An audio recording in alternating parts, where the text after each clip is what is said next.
है सीमित दायरे में हल्की कमजोरी के साथ बाजार में आज का कारोबार। आखिरी 1.5 घंटे में कैसा रहेगा कारोबार और क्या करें आप, कल की तैयारी रहेगा फोकस इसी पर। स्वागत है आपका फाइनल ट्रेड में। नमस्कार, मैं हूं अनिल सिंघवी और नमस्कार, मैं हूं दीपांशु भंडारी। और थोड़ा उतार चढ़ाव जरूर आप इंडेक्स लेवल पर देख रहे हैं, पर ढेरों स्टॉक्स हैं एक्शन में और कई सारे स्टॉक्स में आप बड़े उछाल देख रहे हैं। तो बात करेंगे सर से, जानेंगे इस समय का मार्केट एक्शन और कहां रखनी है आपको नजर। सबसे पहले बताएं सर, इस समय की बड़ी बातें क्या हैं? इस वक्त की बड़ी बात है दीप यही है कि सीमित दायरे में आज कारोबार है। लाइफ टाइम हाई बनाया है निफ्टी ने, लेकिन बहुत आराम से देखने को मिला वैसा नहीं। पहली मिनट में एक बार लाइफ टाइम हाई बनाने के बाद बाजार लगातार सुस्ती और हल्की कमजोरी में रहा है। 15,750 से थोड़ा सा नीचे है इस वक्त 15,778। अब ये है वो आंकड़ा जो इतिहास में दर्ज हो चुका है नए लाइफ टाइम हाई के तौर पर। कल के मुकाबले में थोड़ा सा और ऊपर का लेवल।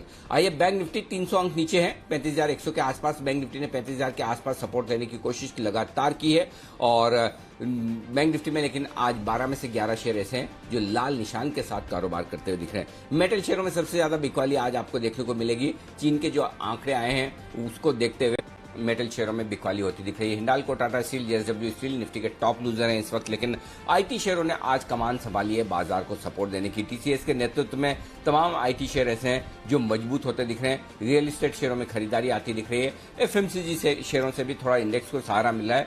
मिड कैप और स्मॉल कैप शेयरों में खरीदारी का रुझान बरकरार है। रिकॉर्ड ऊंचाइयों पर लगातार छठे दिन मिड कैप इंडेक्स आपको नजर आएगा। स्मॉल कैप इंडेक्स भी यहाँ पर अच्छी तेजी के साथ कारोबार करता हुआ दिख रहा है। डाउ फ्यूचर सुस्त है, नरम है, कोई खास रुझान बाहर के बाजारों से आता दिख नहीं रहा। 50-60 पॉइंट की कमजोरी वहां पर है और यूरोप के बाजारों में भी सुस्ती का ही माहौल है। तो ग्लोबल मार्केट्स में कोई बहुत बड़ा एक्शन होता दिख नहीं रहा है, इसलिए भारतीय बाजार अपने ही संकेतों के दम पर ट्रेड करते दिख रहे हैं। दीप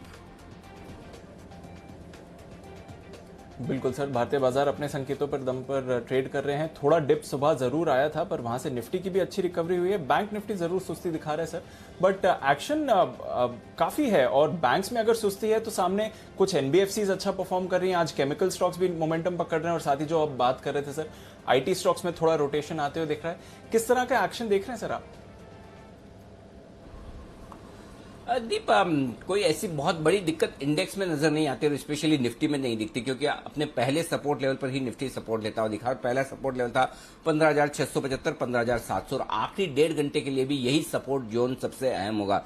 जब तक आप 15,675 के नीचे ट्रेड करना शुरू नहीं करते तब तक कमजोरी का पहला संकेत है नहीं, और वहां से कमजोर होने के बाद 15,575, 15,625 ये वो रेंज होगी जहां पर आपको शॉर्ट कवरिंग और फ्रेश खरीदारी दोनों ही आती दिखेगी। वो भी तब जब आप 15,675 के नीचे ट्रेड करना शुरू करें। तो ऊपर में 15,775, 15,800 ये हल्की रुकावट की रेंज है, तो इसके वहां पर आते ही आपको थोड़ी बहुत प्रॉफिट बुकिंग आती दिखेगी। तो अब यहां से आपके लिए बचे हुए 1.5 घंटे में और कल के लिए मूव स्टॉक स्पेसिफिक ज्यादा होता दिखेगा, सेक्टर स्पेसिफिक ज्यादा होता दिखेगा। मसलन आईटी शेयरों में अच्छी तेजी का माहौल है तो आईटी शेयरों पर आपको फोकस रखना चाहिए। मिड कैप आईटी शेयरों पर फोकस रखना चाहिए। थोड़े डिफेंसिव शेयर फिर से एक्शन में आते हुए दिख रहे हैं। आप एफएमसीजी शेयरों पर थोड़ा सा रुझान बना सकते हैं। जो हाई बीटा थोड़े से मेटल स्टॉक्स है जहां पर ग्लोबल मार्केट्स की वजह से हल्का सा रुझान कमजोरी का है, बिकवाली का है, वहां पर आपकी हल्की सावधानी होनी चाहिए। बैंक्स जो हमेशा थोड़े से वॉलेटाइल ज्यादा रहते हैं, गिरने में आगे भी बैंक्स में थोड़ी सी कमजोरी का माहौल है, तो आपको सही पोजिशनिंग करनी है अपनी और सही जगह रहना है, तो आप तेजी में भी पैसा बना सकते हैं। और अगर आप कमजोरी की बात करें और अगर आप सही स्टॉक्स में और सही सेक्टर्स में कमजोरी की तरफ हैं तब भी आपके लिए पैसा बन सकता है। और इंडेक्स में भी वही हाल है। लगातार हम दीप यही बात कर रहे हैं पिछले 2 दिनों से कि वो एक तरफा ट्रेड वाला समय गया, अब आपको दोनों तरफ ट्रेडिंग के मौके मिलेंगे। या तो आप ऊपरी स्तरों पर शॉर्ट करके नीचे वापस काटने की कोशिश भी करें, अगर वो नहीं कर सकते हैं तो फिर आराम से इंतजार करें। पहले और इंपॉर्टेंट सपोर्ट लेवल पर बाजार को आने दें, वहां से खरीदारी करें तो भी आपको पूरा मौका मिलता है। मसलन अगर आपने आज दिन के लो के आसपास खरीदा है तो 75 पॉइंट से आपको आराम से निफ्टी पे फिर से दिन के दौरान मिल गए, तो मौके दोनों तरफ मिलेंगे। आपको लेवल्स पर खरीदना, लेवल्स पर बेचना है, ये ध्यान में रखिए। इंडेक्स के लिहाज से और स्टॉक्स के लिहाज से कोई दिक्कत वाली बात अब भी नहीं है। जो मजबूत है वो बिल्कुल मजबूत है। जी दीप।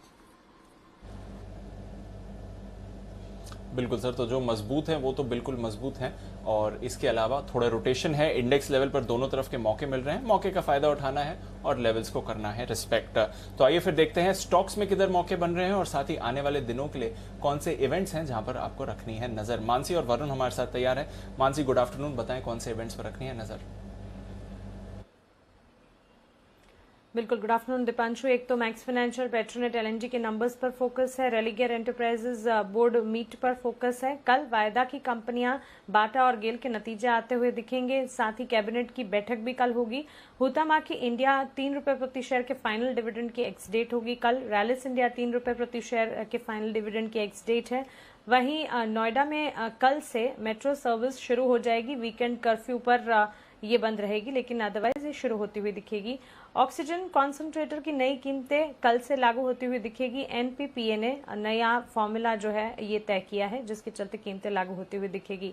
गुरुवार एक तो वीकली एक्सपायरी होगी। कैश की कई सारी कंपनियां हैं जिसके नतीजे आने वाले हैं, जैसे कि century ply, Mazagon dock, national fertiliser, Sanghi industries. इसके अलावा वरुण बेवरेजेस 1:2 के बोनस इश्यू की एक्स डेट होगी। 12 जून इसकी रिकॉर्ड डेट होगी। ठीक इसी की तरह Asian paints, ITC, Tata consumer, नाम इंडिया, जेएचसीएल, इन तमाम कंपनियों के डिविडेंड्स की भी एक्स डेट गुरुवार का दिन यानी कि 10 जून की होगी। यस बैंक 10 तारीख को फंड जुटाने को लेकर एक बोर्ड बैठक करेंगे। एनएचपीसी 4,300 करोड़ तक जुटाने पर विचार करेंगे। एमआरपीएल 10 जून को मर्जर पर विचार के लिए एक बोर्ड बैठक करेगा। वहीं ओएनजीसी मैंगलोर पेट्रोकेमिकल्स के साथ मर्जर पर विचार करेंगे। टाइड वाटर पर भी फोकस रखें। नतीजों के साथ बोनस और शेयर स्प्लिट पर भी फैसला होने की संभावना है 10 तारीख को। जेट एयरवेज स्लॉट एलोकेशन मामले की सुनवाई अगली जो होगी वो 10 तारीख को होती हुई दिखेगी, तो इस पर भी नजर होगी। बिल्कुल, तो ये है वो तमाम ट्रिगर्स जिन पर आपको रखनी है नजर। कुछ और खबरों वाले शेयर भी जानेंगे, लेकिन उससे पहले क्लोजिंग शो का पहला बिगुल वागले साहब के लिए, वागले का wonder.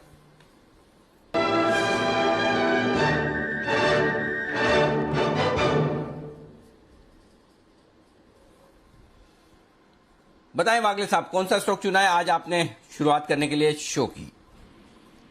Afternoon Anil ji, afternoon Deepanshu.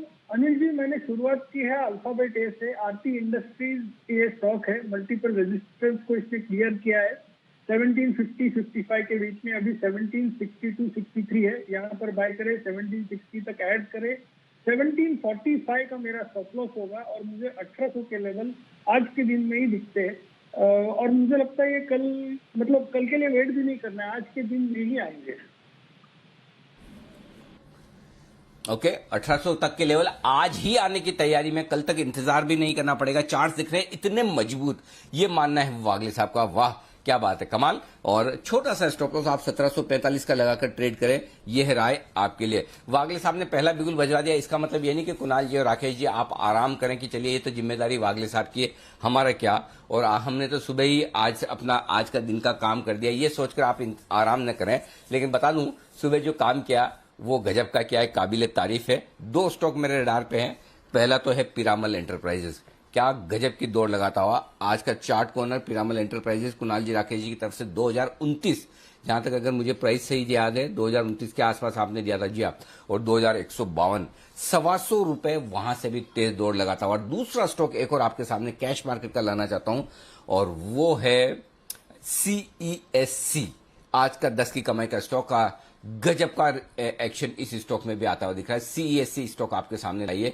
मेरे ख्याल से CESC आपने 738 740 के आसपास रिकमेंड किया था, और देखिए 765 780 85 तक मैंने इसको जाते हुए देखा था, वहां से भी तगड़ा एक्शन आते हुए दिख रहा है। तो बंसल जी जरा इन दोनों स्टॉक्स पर राय दीजिए, होल्ड किया जाए, प्रॉफिट बुक किया जाए, स्टॉप लॉस टारगेट कुछ रिवाइज करना है तो बताइए। देखिए अरे जी, CESC को तो डेफिनेटली यहाँ पे होल्ड करना चाहिए, और जो ऐसे सुबह भी जो टारगेट दिए थे मैं तो कह रहा हूँ उसको भी ऊपर रिवाइज करना चाहिए। यहाँ पे 825 840 के लेवल्स देखने को मिलेंगे। ऊपरी लेवल से जो आज के हाइज है 783 के अराउंड के, वहां से रिट्रेसमेंट जरूर देखने को मिली है, बट क्लियरली होल्ड है और एड है। CESC एक बड़ा ब्रेकआउट देखने को मिला है। एक तो टेक्निकल ब्रेकआउट है, नेकलाइन टूटी है, और दूसरा एक ब्रेकआउट और देखने को मिल रहा है, वो ब्रेकआउट है प्री कोविड हाइज के ऊपर। तो CESC ना सिर्फ होल्ड है, बाय है 825 से लेकर 840 के टारगेट के लिए। बिल्कुल, तो और टारगेट्स बढ़ रहे हैं। अब 840 तक के टारगेट्स आते हुए दिख रहे हैं। सुबह 820 तक के टारगेट्स ये थे। ऑलरेडी आज अच्छी रैली आई है, बट पोजिशनल बेसिस पर होल्ड करें, यहां से आपको बढ़िया एक्शन बनते हुए दिख सकता है। CESC इस पर रखिए नजर। पीरामल एंटरप्राइजेस 10% के वायदा बाजार के सर्किट की तरफ मूव कर रहा है, वहां पर रखिए नजर। और ढेरों और खबरों वाले शेयर्स हैं जहां पर आज एक्शन दिख रहा है, तो आइए उनके बारे में वरुण के साथ जानते हैं। Good afternoon Varun. Good afternoon Deep. देखिए, सुबह से हमने काफ़ी सारी खबरें आपको दी। सबसे पहले तो Snyder electric, HPL electric, Havells India के लिए हमने जो आपको खबर दी कि सस्ते स्विच और इलेक्ट्रिक मीटर को इंपोर्ट करना अब मुश्किल होने वाला है, क्योंकि सरकार इंपोर्ट के लिए BIS सर्टिफिकेशन जो है वो जरूरी कर दिया सरकार ने। 1 जून 2022 से लागू होगा। इसके अलावा green panel industries, green ply industries, इनके लिए बड़ी खबर आई, क्योंकि MDF पे जो ड्यूटी है वो जारी रह सकती है। DGTR ने जांच के आदेश दे दिए, इसका नोटिफिकेशन आ चुका है। और बोरोसिल रिन्यूएबल्स, यहाँ पे भी हमने आपको खबर दी कि चीन से आने वाले ग्लास पर जो ड्यूटी है उसकी अवधि है जो वो बढ़ सकती है। फिलहाल अगस्त 2022 तक थी, इसकी अवधि जो है और बढ़ाई जा सकती है। DGTR ने इसके जांच के भी आदेश दिए और इसका नोटिफिकेशन जारी हो चुका है। और ग्रीनवेल नॉर्टन और कार्बोरेंडम यूनिवर्सल, यहाँ पे इनके लिए भी बड़ी खबर आई है कि चीन से आने वाले रेजिन बैंड थिन व्हील्स पर जो ड्यूटी है वो लग सकती है। तो ये सारी जो बड़ी खबरें हैं सुबह से हमने आपको दी, और इन सभी स्टॉक्स पे आपने सुबह से रिएक्शन भी देखा है। इसके अलावा कोजेंसीज के हवाले से खबर आई है कि कोरोना के कारण 2 सरकारी बैंकों का जो निजीकरण है वो टल सकता है, अब ये FY 23 में हो सकता है। इसके अलावा मॉइल, यहाँ सरकार से माइनिंग टेक्नोलॉजी के लिए इस कंपनी को एक पेटेंट मिला है, 20 साल के लिए पेटेंट दिया गया है इस कंपनी को। इसके अलावा खबर आई है कि मिशेलिन ने भारत में जो टायर के दाम है उसको 8% तक बढ़ा दिया है। 18 जून से कीमतें जो है वो बढ़ेंगी। PTI के हवाले से खबर आई है। मिंडा कॉर्प, इस कंपनी ने कोरिया की कंपनी के साथ एक JV किया है, ऑटोमोटिव व्हीकल के एंटीना बनाने के लिए ये JV किया गया है। सोम डिस्टिलरीज, इस कंपनी ने इंडियन मेड फॉरेन लिकर और बियर एक्सपोर्ट के लिए एक MOU साइन किया है। इन्फोएज, इस कंपनी ने एक अपडेट दिया है कि 7 जून को वेबसाइट में कुछ दिक्कतें आई थी, हालांकि उसका अभी तक कोई इम्पैक्ट बड़ा नहीं हुआ है। TCS, इस कंपनी ने लंदन मैराथन के लिए 6 साल की डील जो है वो साइन कर ली है। 2022 से ये डील होगी। इसके अलावा कुछ रिजल्ट्स आए जिसमें टीटागढ़ वैगन आए 412 करोड़ से बढ़ के 430 करोड़ पे आई। मार्जिन हालांकि घटे 7.5% से घट 4.5% के 4.6%, और कामकाजी मुनाफा 31 करोड़ से घट के 20 करोड़ के आसपास आया है। और एक खबर भी आई है, दरअसल खबरें चल रही थी कि इसको MMRDA से करीब 606 करोड़ के आसपास का ऑर्डर मिला है। इसके ऊपर कंपनी ने क्लैरिफिकेशन दिया है कि ये ऑर्डर इनको अभी तक नहीं मिला है, इसके बारे में इनको कोई जानकारी नहीं है। हालांकि वेबसाइट पर जब इन्होंने जाके देखा तो वहाँ लिखा हुआ था कि ये शायद सबसे लोएस्ट बिडर है उस ऑर्डर के लिए।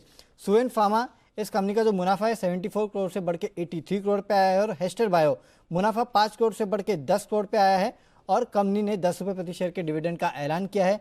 बैंक ऑफ बड़ौदा सबसे आखिरी में 10 लाख शेयर्स के बड़े सौदे हुए इस काउंटर में। ओके, तो आपके लिए ढेरों शेयर्स हैं जहां पर खबरों के दम पर आप एक्शन बनते हुए देख रहे हैं। आइए फिर कुछ और स्टॉक्स जहां पर बढ़िया एक्शन बन रहा है वहीं पर डालते हैं नजर और देखते हैं बाजार किस डायरेक्शन में जा रहा है इन स्टॉक्स को लेकर। यूनाइटेड ब्रूरीज, बंसल जी जरा इस पर राय दें। थोड़ी देर पहले अच्छी मूव आई थी और 2 दिन पहले भी एक बड़ा उछाल यूनाइटेड ब्रूरीज पर आया था, 1400 के ऊपर गया है ये काउंटर, अब क्या राय है इस पे?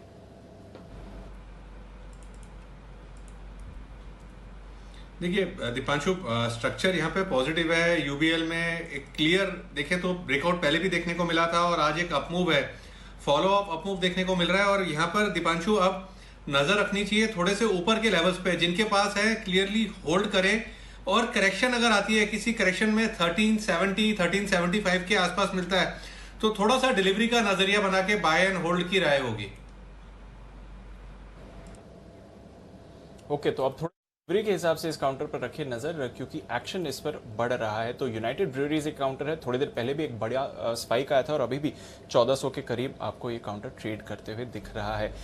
इसके साथ ही आपको मूवमेंट दिख रहा है भारतीय एयरटेल में, नजर रखिए इस काउंटर पर भी वापस 545 के लेवल्स पर आया है। देखते हैं यहाँ से मोमेंटम पकड़ता है कि नहीं। पर तब तक वागले साहब को एक और स्टॉक पसंद आ गया है तो उनके पास चलते हैं, बिगुल वागले का वंडर।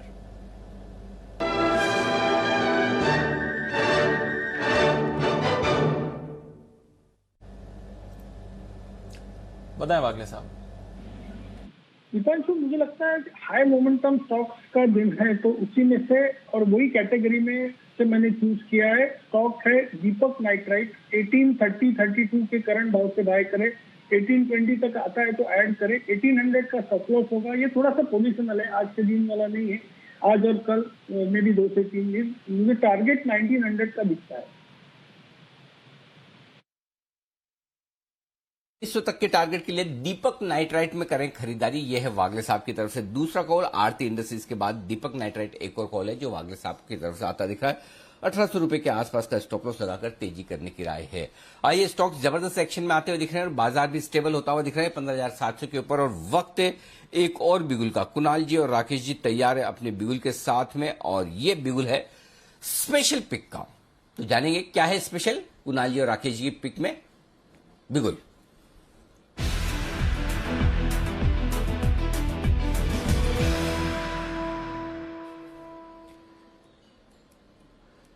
बताएं सर, कौन सी है पिक, क्या है स्पेशल?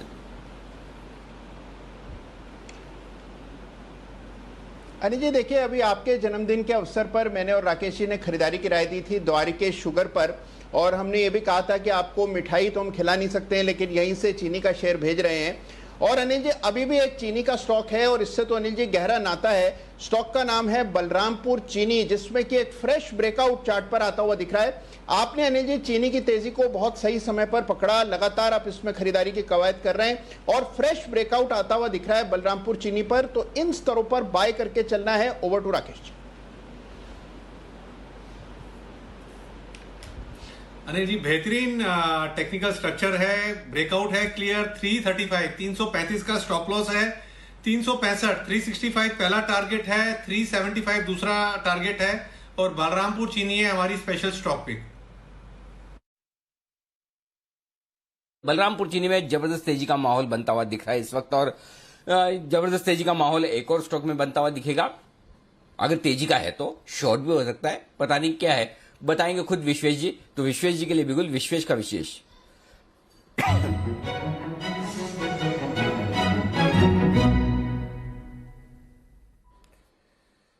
बताएं विश्वेश जी। देखिए अनिल जी, राकेश जी कुणाल जी ने आपको जन्मदिन का तोहफा दिया था, मेरी ओर से रह गया था, तो मैं भी शक्कर आपको खिला नहीं सकता लेकिन शक्कर वाले स्टॉक डेफिनेटली दे सकता हूं। तो मेरी ओर से जो रिकमेंडेशन है वो धामपुर शुगर 358-59 के आसपास चल रहा है। अनिल जी टेक्निकली बहुत ज़्यादा स्ट्रांग है, 300 to 350 के बीच में लास्ट एक मंथ से कंसोलिडेट कर रहा था। आज मुझे ऐसा लग रहा है this stock is breaking above the all time high और जिस हिसाब से मूवमेंट है मुझे लग रहा है स्टॉक इज हेडिंग फॉर 400-430। तो यहाँ पे खरीदारी करनी है, महज 340 का स्टॉप लॉस रखना है लेकिन क्लोजिंग बेसिस पे रखना है। कुछ इंपॉर्टेंट चीजें जो मैं देख रहा था अनिल जी, पहले तो 9 के पी पे मिल रहा है विच इज स्टुपेंडस। दूसरी चीज अनिल जी, जो इसका डेटर पीरियड है, नंबर ऑफ डेज जो पहले 37 डेज था वो 26 डेज हो गया। तो अगर मैं इसको रिलेट करूँ विद द मार्केट परफॉर्मेंस तो मुझे ऐसा लग रहा है कंपनी इज इंप्रूविंग टू पे उनके जो लेनदार है उनको, तो इस हिसाब से company is likely to better. और वरिंदर जी ने जो एक फैक्ट चीज शेयर की थी कि combined all sugar is just 20,000 market cap, तो मुझे लग रहा है जस्ट 2,000 करोड़ का मार्केट कैप एनर्जी, तो ये स्टॉक में बहुत अपसाइड हो सकती है from a medium term perspective. So Dhampur sugar को खरीदिए, 340 के आसपास स्टॉप लॉस रखे, पोजिशनल व्यू रखे, मुझे लगता है 440-430 तक जा सकता है।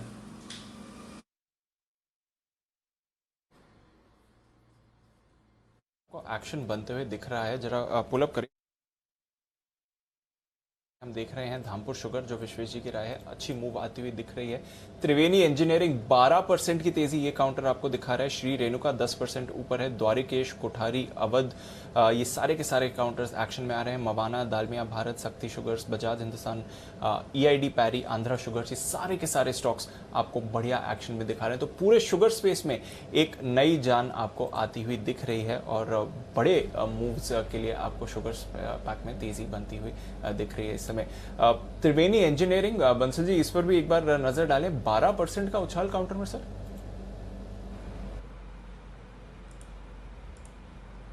बिल्कुल दीपांशु, अगर इसके अंदर देखें तो एक ब्रेकआउट क्लियरली देखने को मिल रहा है और काफी बढ़िया ब्रेकआउट है। तो दीपांशु जिनके पास है होल्ड करना चाहिए, काफी बड़ा हुआ स्टॉक है, तो कोई नियर बाय स्टॉप लॉस लिए है इसलिए नई खरीदारी की राय नहीं है, बट एक नीट क्लीन क्लियर ब्रेकआउट इसके अंदर देखने को मिल रहा है। तो जिनके पास है होल्ड करें, गिरावट पे ऐड करने की राय होगी। यह है आपके लिए त्रिवेणी इंजीनियरिंग पर आए। और इस बीच जो मौसम विभाग की तरफ से खबर आती हुई दिख रही है दीप, वो ये है कि मानसून मुंबई में 2 से 3 दिनों में दस्तक दे सकता है। हमारे यहाँ तो दे चुकी है, दस्तक दे नहीं चुका, आ भी चुका है और सुबह से आज बारिश होती हुई दिख रही है। बीच बीच में टीवी भी गायब हो जाता है कई बार, लेकिन फिलहाल बारिश की शुरुआत हो चुकी है और आज से ऐसा लग रहा है कि मानसून प्रॉपर तरीके से आ चुका है। लेकिन ऑफिशियली 2-3 दिन और है अभी मानसून को आने में मुंबई में। तो मुंबई के कई हिस्सों में, कई इलाकों में बारिश आज से शुरू हो चुकी है। तो समय पर आमतौर पर वही होता है, 8-10 तारीख के आसपास मुंबई में मानसून पहुंचता है, 1-2 तारीख के आसपास केरल में, और वहां से 7-8 दिन जो लगते हैं वो लगे हैं और बारिश फर्स्ट क्लास मुंबई में होती हुई दिख रही है इस वक्त। तो आइए, तो शुगर शेयरों की बात चल रही थी, बलरामपुर, धामपुर, ये धामपुर भी हमारे SIP स्टॉक की लिस्ट में था। कोठारी शुगर एक और हमारी लिस्ट में था, उसमें भी ऑल टाइम हाई आज चलता हुआ दिख रहा है। 44 रुपए का लेवल आपके सामने, जो हमने 25 रुपए में आपको रिकमेंड किया था, और ये था 3 मार्च को। 2 महीने में आप देखिए, अप्रैल, मई, जून, 3 महीने में आप देख सकते हैं कि यहाँ पर 25 वाला 45 रुपए के आसपास आता हुआ दिख रहा है, लगभग दुगुना होता हुआ कोठारी शुगर, जो जैन साहब ने भी रिकमेंड किया था और मेरी भी रिकमेंडेशन लिस्ट पर आता हुआ दिखा था। आइए बढ़ते आगे, कुछ और स्टॉक्स जहां पर एक्शन भरपूर रहने वाला है उस पर भी फोकस करेंगे, लेकिन उससे पहले एक इंटरेस्टिंग स्टोरी जो बनी है उस पर फोकस करते हैं। PNB हाउसिंग फाइनेंस, जी हाँ, PNB की ये हाउसिंग फाइनेंस सब्सिडरी कंपनी, इसे बेचा गया है कुछ प्राइवेट इक्विटी फंड्स को, और उसको लेकर ढेर सारे सवाल उठ रहे हैं। हमारे वरिष्ठ संवाददाता ब्रजेश कुमार हमारे साथ है इस वक्त बताने के लिए पूरी details. Brajesh, PNB housing finance की डील को लेकर क्या सवाल उठ रहे हैं, क्या कुछ कहा सुना जा रहा है, क्या हो रहा है, जरा पूरा विस्तार से बताइए। सबसे बड़ी बात जो है, PNB हाउसिंग फाइनेंस ने जो ऐलान किया है कि वो कार्लाइल को प्रेफरेंशियल शेयर इशू करेंगे, उसको लेकर सवाल उठ रहे हैं। सवाल इसलिए उठ रहे हैं कि सबसे पहला सवाल ये उठ रहा है कि आखिर प्रेफरेंशियल शेयर का रूट क्यों चुना जा रहा है, राइट्स इशू का रूट क्यों नहीं चुना जा रहा है। क्योंकि राइट्स इशू का अगर रूट चुना जाएगा तो उसमें किसी का कोई भेदभाव नहीं होगा, और यहाँ पर जो प्रेफरेंशियल रूट चुना जा रहा है उसमें सेलेक्ट किसी को फायदा हो रहा है, जिसमें कार्लाइल को सबसे ज्यादा फायदा होगा। और नुकसान की जो बात सरकारी खजाने को भी नुकसान होगा, PNB को नुकसान होगा, और इसलिए तो तकरीबन 2000 करोड़ रुपए से अधिक का राइट्स का एंटाइटलमेंट PNB के पास आता, और PNB इसको अगर चाहता तो कार्लाइल को या जो दूसरे जो इसमें हिस्सा लेने वाले लोग हैं, जो शेयर खरीदने वाले लोग हैं, उनको बेच सकता था। तो तकरीबन 2000 करोड़ रुपए से अधिक का नुकसान PNB आखिर क्यों कर रहा है। दूसरा सवाल ये कि अगर बुक वैल्यू 540 रुपए बताई गई है तो प्रेफरेंशियल ऑफर 390 रुपए में क्यों आ रहा है, ये एक सवाल जो है बड़ा अहम है, जो SES ने जो प्रॉक्सी एडवाइजरी फर्म है उन्होंने उठाया है। ये भी कहा है कि ICDR के तहत अगर प्राइस बताई गई थी तो फिर वैल्यूएशन की रिपोर्ट का जिक्र क्यों नहीं है, जो कि कंपनी के आर्टिकल ऑफ एसोसिएशन के तहत होना चाहिए था। इसके अलावा ओपन ऑफर को लेकर भी कहा गया है कि ये तो केवल एक दिखावा है, क्योंकि 403 रुपए पे कौन ऐसा आदमी होगा जो आज की तारीख में शेयर टेंडर करने जाएगा।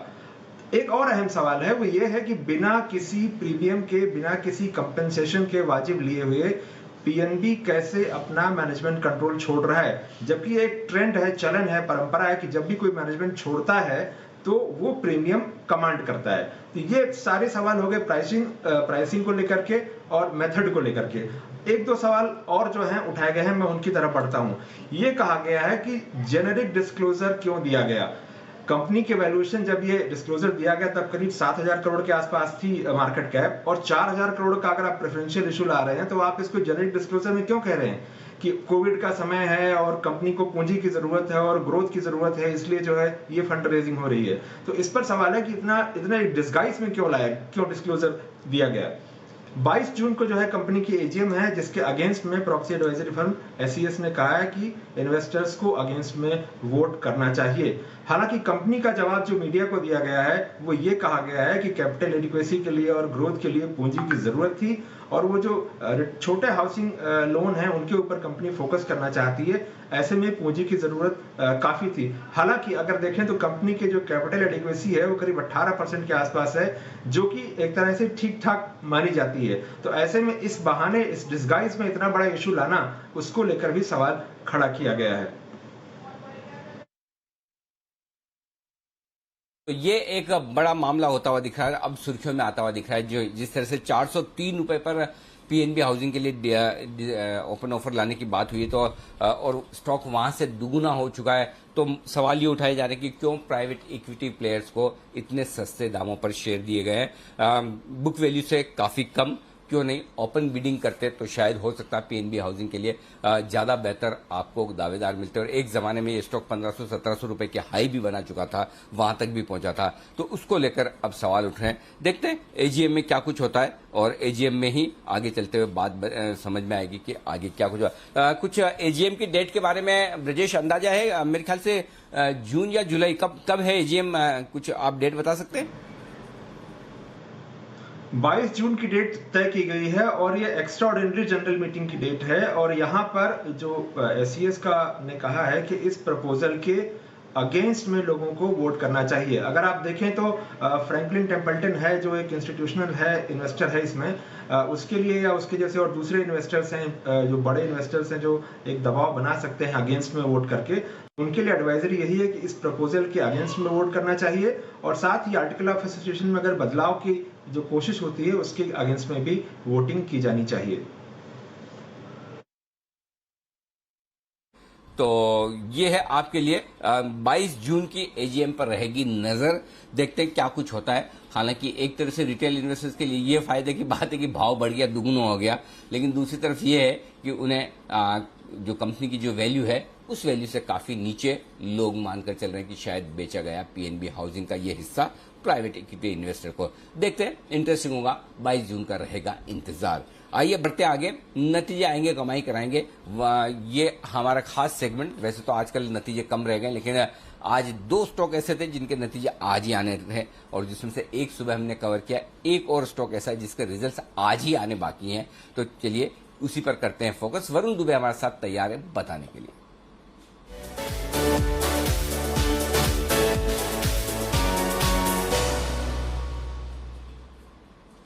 बताएं वरुण, कौन सी कंपनी जिसके आने वाले हैं रिजल्ट्स और कैसे रहेंगे?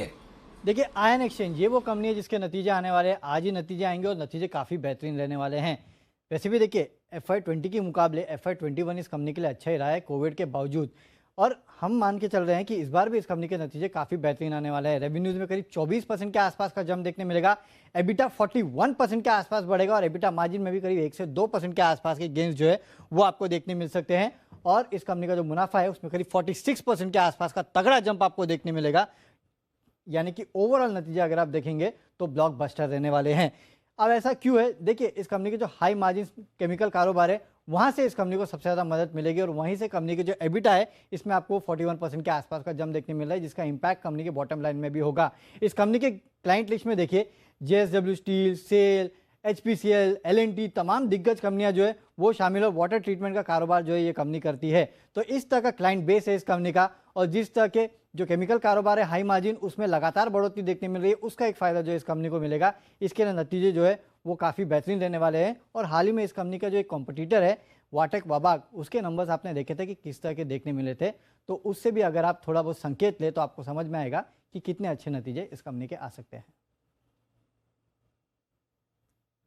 ये है आपके लिए अच्छे नतीजों की उम्मीद ION एक्सचेंज से, और आज आने वाले हैं नतीजे। और इस स्पेस की एक और कंपनी वाटेक वाबाग जिसने बहुत ही शानदार नतीजे पेश किए, और यहां पर भी नतीजों का अनुमान जो है वरुण का वो बहुत जबरदस्त है। स्टॉक मजबूती के साथ ट्रेड करता हुआ दिख रहा है। सुमित जी, चार्ट देखिए, राय दीजिए ION एक्सचेंज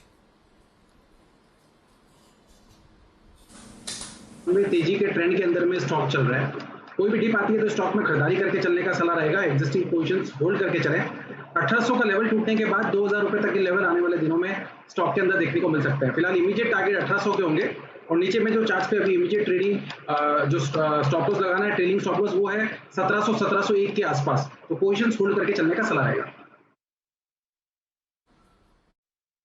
तो ये है आपके लिए राय ION एक्सचेंज पे। 1800 रुपए तक की राह इसकी आसान है, साफ है, तेजी की तैयारी है। स्टॉक मजबूती के साथ 2% ऊपर ट्रेड करता हुआ आपको नजर आएगा। आइए बढ़ेंगे आगे और मुलाकात करने का वक्त है सेठी साहब से, और 2:30 बजने वाले हैं, और सेठी साहब के लिए बिगुल सदावार सेठी साहब की short term pics.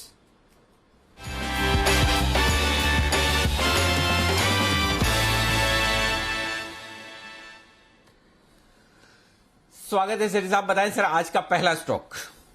Good afternoon Anil ji, good afternoon Deepanshu.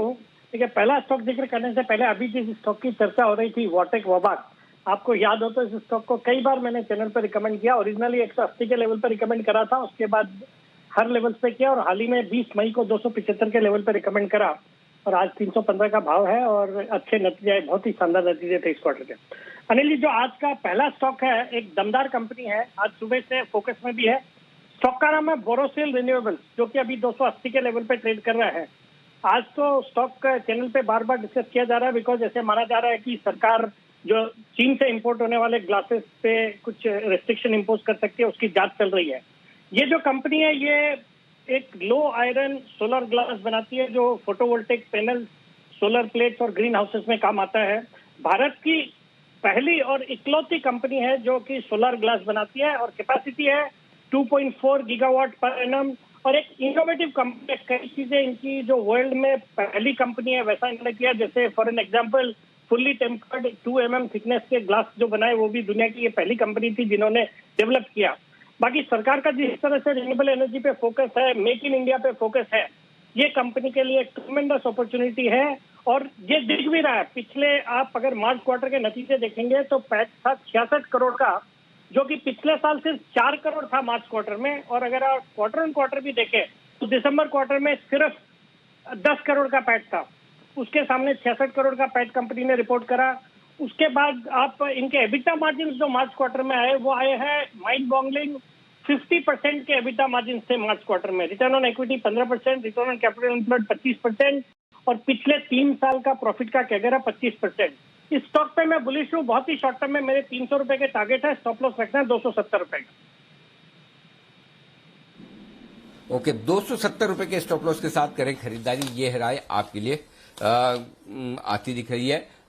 Borosil renewables जबरदस्त स्टॉक है और आज हमने हमारी एक्सक्लूसिव खबर भी थी और खबर यही थी कि चीन से इंपोर्ट होने वाले ग्लास पर ड्यूटी बढ़ाई जा रही है। सरकार ने ये फैसला लिया तो ये इस कंपनी के लिए बेहद अच्छी और काम की बात भी है और रिजल्ट्स तो आप देख ही चुके हैं, कमाल के हैं इस कंपनी के। तो ये है आपके लिए सेठी साहब की तरफ से पहला स्टॉक। सेठी साहब, दूसरा स्टॉक भी कैश ही है या फ्यूचर्स? नहीं अनिल जी, दूसरा स्टॉक आज फ्यूचर्स का है और एक सिमिलर सेक्टर से है, पावर सेक्टर से। अनिल जी, कंपनी का या स्टॉक का नाम है टाटा पावर, जो कि अभी जून फ्यूचर्स 115 साढ़े 15 के लेवल पे ट्रेड करते हैं। भारत का लार्जेस्ट इंटीग्रेटेड पावर प्लेयर है, कैपेसिटी है 12.8 गीगावाट की और उसमें से 30% यानी कि 3.8 गीगावाट क्लीन एनर्जी है इनके पास। पावर सेक्टर बिल्कुल आज फोकस में है या कुछ दिनों से फोकस में है। हम देख रहे हैं सीएससी में भी एक दमदार तेजी बनी हुई है, अडानी पावर सभी में, फिर आपके इवन टोरेंट पावर भी अच्छा चल रहा है। तो पावर सेक्टर फोकस में और वहां से ये दिग्गज कंपनी है और इसमें एक जो शॉर्ट टर्म में ट्रिगर हो सकता है अनिल जी, इस कंपनी के टाटा ग्रुप का जैसा फोकस है कि अपनी हर कंपनी में कर्ज को कम करना, तो इस कंपनी की भी एक इन्वेट की प्लानिंग थी जो कि जिसमें मलेशिया का पेट्रोनेस भी इन्वेस्टमेंट करने वाला था, पेट्रोनास, बट वो शेल्व हो गई है। तो अब ऐसे माना जा रहा है कि इनका जो रिन्यूएबल एनर्जी वाला कारोबार है उसका एक आईपीओ जल्दी आ सकता है। अगर वैसा कुछ होता है तो कंपनी बहुत ही अच्छे तरीके से रीरेट होगी। हालांकि थोड़ी तेजी अभी हाल के दिनों में बनी है, बट यहाँ से बहुत अच्छे अपसाइड इस स्टॉक में देखे जा सकते हैं। उसके अलावा इसमें इलेक्ट्रिक व्हीकल्स की चार्जिंग इंफ्रास्ट्रक्चर के लिए भी कंपनी सीरियसली कर रही है काम, तो वो भी एक बड़ा पॉजिटिव होगा। और एक और जो कॉन्फिडेंस आता है इस स्टॉक में, एक तो टाटा ग्रुप की वैसे ही कंपनी है तो और कोई इश्यूज नहीं है, बट टाटा ग्रुप ने पिछले 2-3 क्वार्टर में अपनी हिस्सेदारी जो 37% थी जून 2020 में, उसको बढ़ा के मार्च 2021 की हिस्सेदारी है 46.9%, मतलब 10% हिस्सेदारी पिछले 3-4 क्वार्टर में बढ़ाई है, जो कि इंडिकेशन है ऑफ थिंग्स टू कम। और बाकी एफआईएस भी है 32% होल्डिंग है। तो इस स्टॉक पे मैं बुलिश हूँ। हालांकि मैंने इसको 95 के लेवल पे हाल ही में भी रिकमेंड करा हुआ है, 110 के टारगेट थे जो कि मीट हो गए, बट यहाँ से भी अपसाइड नजर आती है। तो 110 का स्टॉप लॉस और मेरा शॉर्ट टर्म का टारगेट है 125 रुपए का इसमें। टाटा पावर मोमेंटम में आ रहा है, 2 दिनों से अच्छी तेजी बनी हुई है, नजर रखिए यहां पर और आपको बढ़िया मूव आती हुई दिख सकती है। टाटा पावर और बोरोसिल रिन्यूएबल, सेठी साहब की तरफ से 2 पिक्स। शुक्रिया सेठी साहब हमारे साथ जुड़ने के लिए और अपने कॉल्स देने के लिए। आइए विश्वेश जी एक कॉल देने के लिए तैयार हैं, बिगुल विश्वेश के विशेष।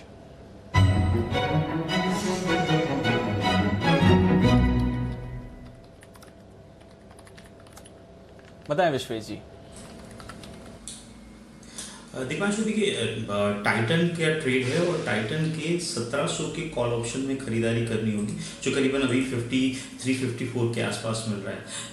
पहले लॉजिक बताता हूँ। देखिए, टाइटन के 1700 के कॉल ऑप्शन में हाईएस्ट ओपन इंटरेस्ट है राउंड अबाउट 7 लाख शेयर्स का। अब कल टाइटन की 1700 कॉल में ओआ एडिशन दिखा गया था और आज वहां पे सेम जगह अनवाइंडिंग हो रही है और सारा ओआ एडिशन हो रहा है 1740 में।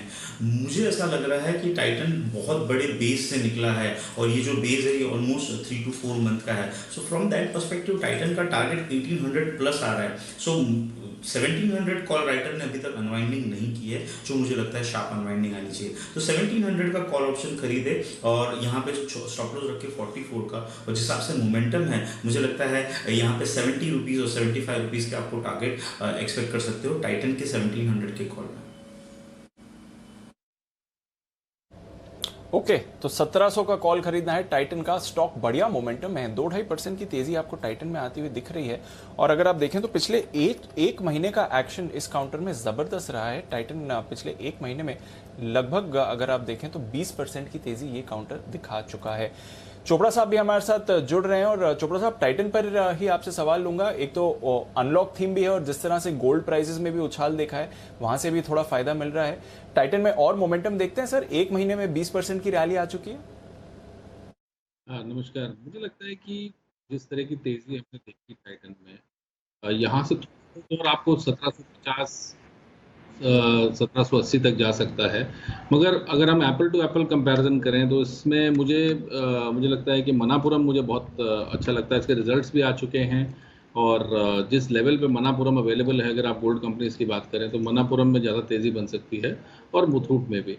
नो डाउट हमने मुथूट में भी अच्छी खासी तेज़ी देखी, टाइटन में भी देखी, बट जो स्टॉक नहीं चले हैं, जो फंडामेंटली स्ट्रांग हैं और सेम इंडस्ट्री से हैं, तो मुझे लगता है कि मनापुरम अच्छा है। हालांकि टाइटन के पास आई गियर भी है और घड़ियां भी हैं और काफ़ी दूसरे पोर्टफोलियोज भी हैं, तो as a company it is much bigger brand और इसका जो लीनियज है वो टाटाज का है। बट फिर भी मैं ये चाहूँगा कि अगर कोई नई एंट्री लेना चाहता है शॉर्ट टू मीडियम टर्म में, तो हम लोग मनापुरम रिकमेंड करेंगे for a target of 190-200।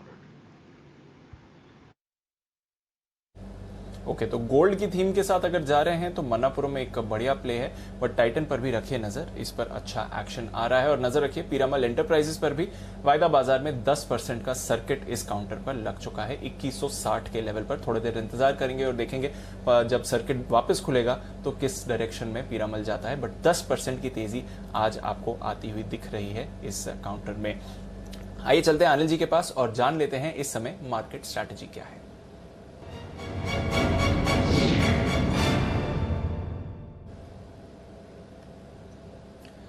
Sir, global action देखें तो सुबह से ही थोड़ी सुस्ती बनी हुई है, पर कोई भारी गिरावट या ऐसे कोई संकेत नहीं आ रहे हैं। डाउ फ्यूचर्स में देखिए मामूली सी गिरावट के साथ ट्रेड हो रहा है। नैस्डैक फ्यूचर्स तो बल्कि आज पॉजिटिव है और कल नैस्डैक में ही तेजी रही 0.5% की और आईटी शेयर्स ने सहारा भी दिया था, वही मोमेंटम आज दिख रहा है।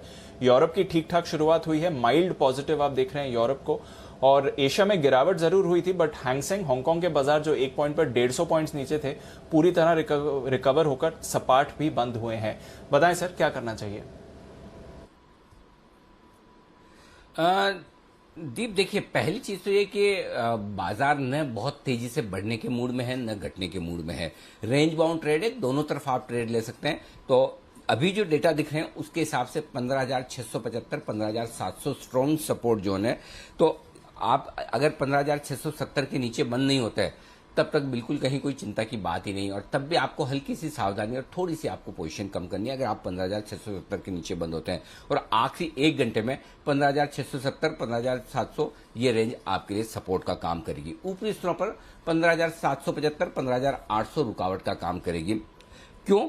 पहले 15,700 की इंपॉर्टेंस क्या है वो समझ लीजिए। 15,700 के पुट पर 47 लाख शेयर हैं और कॉल्स में 39 लाख शेयर। तो आज 15,700 के लेवल पर दोनों तरफ अच्छा काम हुआ है। 16 लाख शेयर पुट में जुड़े हैं, 14 लाख शेयर कॉल में जुड़े हैं। हाईएस्ट ओपन इंटरेस्ट 15,700 के पुट पर है। तो अभी तक के डेटा देखकर ये समझ में आ रहा है कि शायद 15,700 हम क्लोजिंग बेसिस पर होल्ड कर पाएंगे। तो मेरा ये समझना है 15,670 से 15,700 क्लोजिंग बेसिस पर होल्ड होगा, इसके नीचे बंद नहीं होंगे। ऊपर कितना जा सकते हैं अब वो देखें। 15,750 के ऊपर क्लोजिंग होने की संभावना भी थोड़ी कम दिख रही है, क्योंकि 15,750 के पुट पर 18 लाख शेयर हैं, कॉल्स पे 29 लाख शेयर हैं, तो ज्यादा संभावना है कि आप ले दे के घूम फिर के इसी के आसपास बंद हो जाए। 15,800 पर हाईएस्ट ओपन इंटरेस्ट है कॉल्स में, 46 लाख शेयरों का वो पार नहीं होगा। तो बेसिकली आपके लिए बचे हुए समय के लिए जो रेंज है 15,675 से 15,800 की रेंज है, और उसमें भी संभावना है कि आप 15,750 के आसपास कहीं बंद होने की कोशिश करें, उससे थोड़ा सा नीचे। ये आपको वायदा कारोबार के डेटा बता रहे हैं निफ्टी के। अब कल के लिए पोजीशन होल्ड करनी है, ले जानी है, ये हम 3:20 पर फिर से डिसाइड करेंगे। अभी से लेकर 3:20 तक ये आपकी रेंज है, 15,670, 15,700 स्ट्रॉन्ग सपोर्ट, 15,875, 15,750, 15,875 हल्की प्रॉफिट बुकिंग का लेवल। अब आइए बैंक निफ्टी। निश्चित तौर पर बैंक निफ्टी के मुकाबले में ज्यादा कमजोर दिख रहा है, जितना कमजोर होना था वो हो गया। अब फ्रेश कमजोरी तभी है जब बैंक निफ्टी 34,900 को तोड़े। जब तक 34,900 को नहीं तोड़ता तब तक डरने घबराने की बिल्कुल भी जरूरत नहीं है। और अगर 35,100 के ऊपर बंद होता है तो बिल्कुल भी अभी भी क्लोजिंग बेसिस पर खराब नहीं हुआ है, ये मानकर चलें। तो आप बैंक निफ्टी में भी स्ट्रॉन्ग सपोर्ट रेंज में है जो 34,900 से 35,100 के आसपास है। ऊपर की तरफ 35,350 से लेकर 35,500 इस रेंज में आप जाकर बार बार अटकेंगे, तो वहां पर आते ही प्रॉफिट बुक करें, इतना ऊपर आने के चांस कम है। अब खाली क्लोजिंग बेसिस पे देखें तो इसमें कोई डाउट नहीं कि निफ्टी के मुकाबले में बैंक निफ्टी हल्का कमजोर है। 34,900 अगर इसके नीचे जाता है तो फिर बैंक निफ्टी से आप तेजी की पोजीशन भी निकाल दें और थोड़ा शॉर्ट भी कर सकते हैं। तो 34,900 मेक और ब्रेक है बैंक निफ्टी के लिए, 15,670 मेक और ब्रेक है निफ्टी के लिए नीचे की तरफ, और ऊपर की तरफ 15,775, 15,800 और बैंक निफ्टी पर 35,325, 35,425 ये समझ लीजिए ब्रॉडली जी। क्लियर है सर। तो ये आपके लिए रेंज वेल डिफाइंड रेंज आती हुई दिख रही है निफ्टी बैंक निफ्टी दोनों के लिए, और 34,900 के ऊपर जब तक बैंक निफ्टी है तब तक कोई परेशानी की बात नहीं है। चलिए, ये तो रही बाजार की स्ट्रैटेजी। पीरामल पर सर्किट खुला है और अब आप देख रहे हैं और तेजी इस पर बनती हुई दिख रही है। 2175 के लेवल पर पीरामल आते हुए दिख रहा है और इसको आइडेंटिफाई किया था राकेश जी कुणाल जी से। इनसे अपडेट भी लेते हैं पीरामल का और साथ ही पिक ऑफ द डे भी देने के लिए तैयार हैं राकेश जी कुणाल जी। तो बिगुल पिक ऑफ द डे का।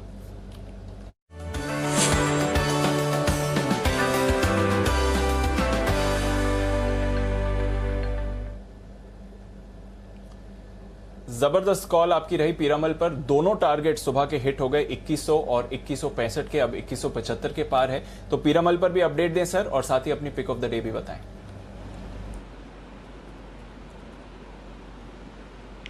दीपांशु, देखिए पीरामल की जहां तक सवाल है तो दोनों लक्ष्य हासिल हुए हैं। जिन्होंने इंट्राडे के लिहाज से लिया था वो तो प्रॉफिट लेकर बाहर हो जाएं, और जो थोड़ा सा पोजिशनल बेसिस पर इसको रख सकते हैं, थोड़ी वॉलिटिलिटी झेल सकते हैं, इन स्तरों पर भी होल्ड करना चाहिए। जिस तरह का मोमेंटम और शानदार वॉल्यूम बन रहे हैं स्टॉक में आपको और ऊपर के लेवल्स आते हुए दिखेंगे, तो पीरामल एंटरप्राइजेस पर जो लोग पोजिशनल बेसिस पर होल्ड कर सकते हैं, होल्ड करने की राय है। अब हमारी जो पिक है, पिक ऑफ द डे, यानी कि आज का काम कल, वो जो पिक है दीपांशु वो है भारती एयरटेल। भारती एयरटेल का चार्ट देखें तो ये स्टॉक सुस्त रहा है, बाजार कहां से कहां हो गया, इसने प्रदर्शन नहीं दिखाया, लेकिन अब बॉलिंजर बैंड पर एक स्क्वीज बनकर ब्रेकआउट आता हुआ दिख रहा है, यानी कि वॉलिटिलिटी ब्रेकआउट हुआ है भारती एयरटेल में। खरीद करके चले। ओवर टू राकेश जी।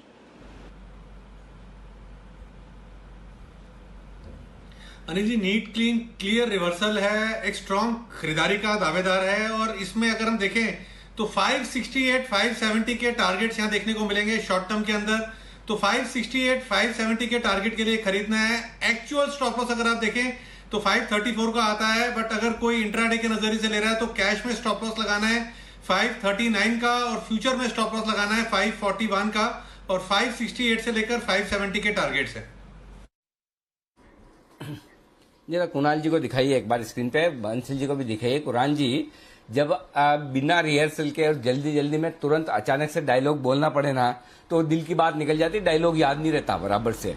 आपने बोला आज का काम कल, हमारा पिक ऑफ द डे, बराबर विश्वेश जी आपने नोट किया ना, बराबर विश्वेश जी, आज का काम कल मतलब क्या है? ऐसे काम टालते रहेंगे तो कैसे काम चलेगा? मतलब कुणाल जी, सोच बदलो तभी देश बदलेगा।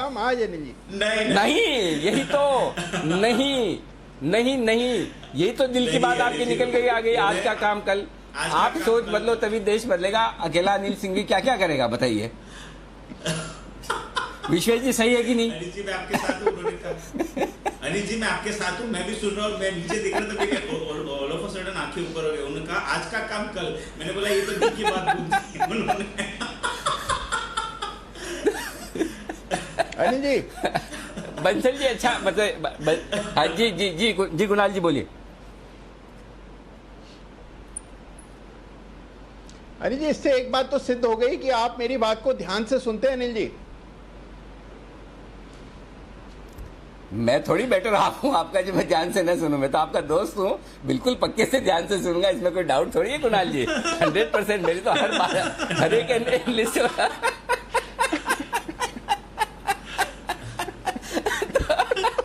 तो मैं तो सबकी बातों को ध्यान से सुनता हूँ।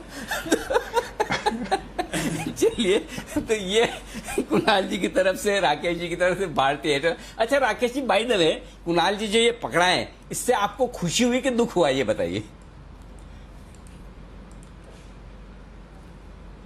अनिल जी देखिए, आपने जो पकड़ा अनिल जी, मुझे बहुत खुशी हुई। और अनिल जी खुशी इस कारण हुई, जब कोई व्यक्ति इंग्लिश की डिफिकल्ट चीज बोलता है, उनको मालूम है भली भांति कि मैं बॉलिंगर बोलता हूं और ये बॉलिंजर बोल रहे हैं अनिल जी। तो जो व्यक्ति कंफ्यूज करे और अनिल जी उसकी खिंचाई वो पकड़े जाएं, तो खुशी होती है अनिल जी। ऑनेस्टली सीरियसली बोल रहा हूँ। और कुणाल जी को खुशी होनी चाहिए कि मैं भी उनको अच्छे से सुनता हूँ, मतलब कि उनको मैंने ठीक पकड़ा कि क्या बोल रहे हैं अनिल जी। ऐसा नहीं है ऊपर ऊपर से नहीं सुन रहे हैं। एब्सोल्युटली। चलिए बढ़िया है। मंसल जी आप चिंता मत करें, हम कुणाल जी की खिंचाई करने का कोई भी मौका छोड़ेंगे नहीं, ठीक उसी तरह से जैसा मैं आपकी खिंचाई करने का कोई भी मौका छोड़ता नहीं। लेकिन आइए, मौका है भारती एयरटेल पे राय लेने का चोपड़ा साहब के। चोपड़ा साहब बताएं सर, चल जाएगा ना ये शेयर आखिर में अब? नमस्कार अनिल जी, इसके पीछे एक फंडामेंटल कारण है और मेरा भी व्यू चेंज हुआ है इस कंपनी के ऊपर। इस कंपनी ने पिछले साल एक यूके में एक बैंकरप्ट कंपनी था, हालांकि उसको टेक ओवर किया था, जो लो ऑर्बिट सैटेलाइट के काम करता है। और अब अगर आपने न्यूज़ ट्रैक करी, और मैं दर्शकों के बेनिफिट के लिए बताना चाहता हूँ कि अमेज़ॉन जैसी कंपनी और एलन मस्क की जो कंपनी है, वो ऐसा इंटरनेट प्रोवाइडर्स बनने जा रहे हैं जो कि सैटेलाइट के द्वारा अब ब्रॉडकास्ट होगा। तो भारती एयरटेल भी उस रेस में शुमार है। और मुझे लगता है कि जिस तरीके का सब्सक्राइबर बेस है, जो एक्सपीरियंस है उनको भारत का, तो अब काफ़ी चेंज होने वाला है टेक्नोलॉजी फ्रंट पे। और मुझे लगता है कि भारती एयरटेल अब अपने आप को टेक्नोलॉजिकली तैयार कर रहा है बड़े लोगों को टेकअप करने के लिए, और जो कि एक अच्छी बात है। तो मुझे लगता है कि जो इसमें जो तेज़ी शुरू हुई है वो बरकरार रहनी चाहिए अगले 100, 125, 150 रुपए तक के लिए। तो मुझे लगता है कि ये 620, 625 तक भी जा सकता है और इसको होल्ड किया जा सकता है। और एक और चीज़ जो आज ही खबरों में थी कि भारती एयरटेल ने अपना हेडकाउंट बढ़ाया है करीब 150% अपने डिजिटल बिजनेस के लिए। जब भी कंपनी हायरिंग करती है तो ये बात इस बात का द्योतक होता है कि कहीं ना कहीं उनको कॉन्फिडेंस है, उनके हाथ में काम है और वो काम को करने के लिए वो अपनी हायरिंग बढ़ा रहे हैं। तो जो हेडकाउंट बढ़ रहा है वो एक बहुत अच्छी बात है। नई टेक्नोलॉजीज को इन्होंने एक्वायर किया है, कंपनियों को एक्वायर किया है और अपने आप को एक ग्लोबल प्लेयर की तरह पहले ही एस्टैब्लिश करने की कोशिश कर रहे हैं ये लोग। कुछ अफ्रीका में इनके अच्छे ऑपरेशन है, दूसरे कंट्रीज में भी हैं, और भारत में भी जो इनका सबसे बड़ा बिजनेस है, मुझे लगता है कि भारतीय में एक री रेटिंग होने की संभावना है और यहां से ये अच्छी तेजी दिखा सकता है। बिल्कुल, तो अच्छी तेजी दिखा सकता है। भारती एयरटेल पर रखिए नजर, लंबे समय से अंडर परफॉर्म किया है, बट शायद अब इसका समय आपको आते हुए दिख सकता है। भारती एयरटेल मोमेंटम में है 2% ऊपर इस समय। आइए देखते हैं सुमित जी ने क्या आइडेंटिफाई करा है। बिगुल उनके लिए सुमित के सुपरहिट।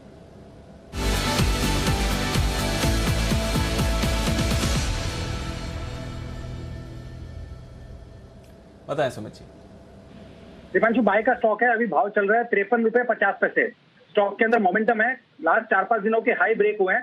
स्टॉक का नाम है हिमाद्री स्पेशलिटी केमिकल, इसका फुल है HSCL। ये स्टॉक के अंदर अभी ब्रेकआउट आ रहा है। स्टॉक के अंदर वॉल्यूम्स अच्छे खासे देखने को मिल रहे हैं। स्टॉक पिछले 5 से 7 दिनों के हाई ब्रेक कर रहा है और स्टॉक के अंदर मेरे को लग रहा है अब यहाँ से एक अच्छा मोमेंटम बिल्डअप होगा और इस हफ्ते के अंदर एक बढ़िया अपसाइड मूव ऊपर की तरफ देखने को मिलना चाहिए। HSCL के अंदर ऊपर के जो टारगेट्स मेरे को चार्ट के ऊपर दिखाई दे रहे हैं, 58 से 60 रुपए के इमीडिएट शॉर्ट टर्म के टारगेट होंगे और हो सकता है ऊपर में 65 रुपए तक के लेवल जल्दी शॉर्ट टर्म में देखने को मिले। तो मेरे ख्याल से हिमाद्री स्पेशलिटी केमिकल में जिन्होंने बाय का व्यू लेके काम किया हुआ है वो लोग पोजीशन होल्ड करके चले, क्योंकि स्टॉक में जस्ट मोमेंटम बिल्डअप हुआ है। नीचे में स्टॉप लॉस भी छोटा सा बैठ रहा है, 51 रुपए 50 पैसे, 51 रुपीज के आसपास का स्टॉप लॉस लगा के खरीदारी करे 60 से 65 के टारगेट के लिए। 60 से 65 के टारगेट के लिए खरीदारी करनी है हिमाद्री स्पेशलिटी। एक एक करके सारे के सारे केमिकल स्टॉक्स में आप जबरदस्त एक्शन इस समय बनते हुए देख रहे हैं। इंडेक्स में भी है एक्शन, पर हल्की सुस्ती वाला। हालांकि निफ्टी लगभग पूरी तरह से रिकवर हो चुका है। तो स्वागत करते हैं निफ्टी के निशानेबाज नितिन मुरारका का।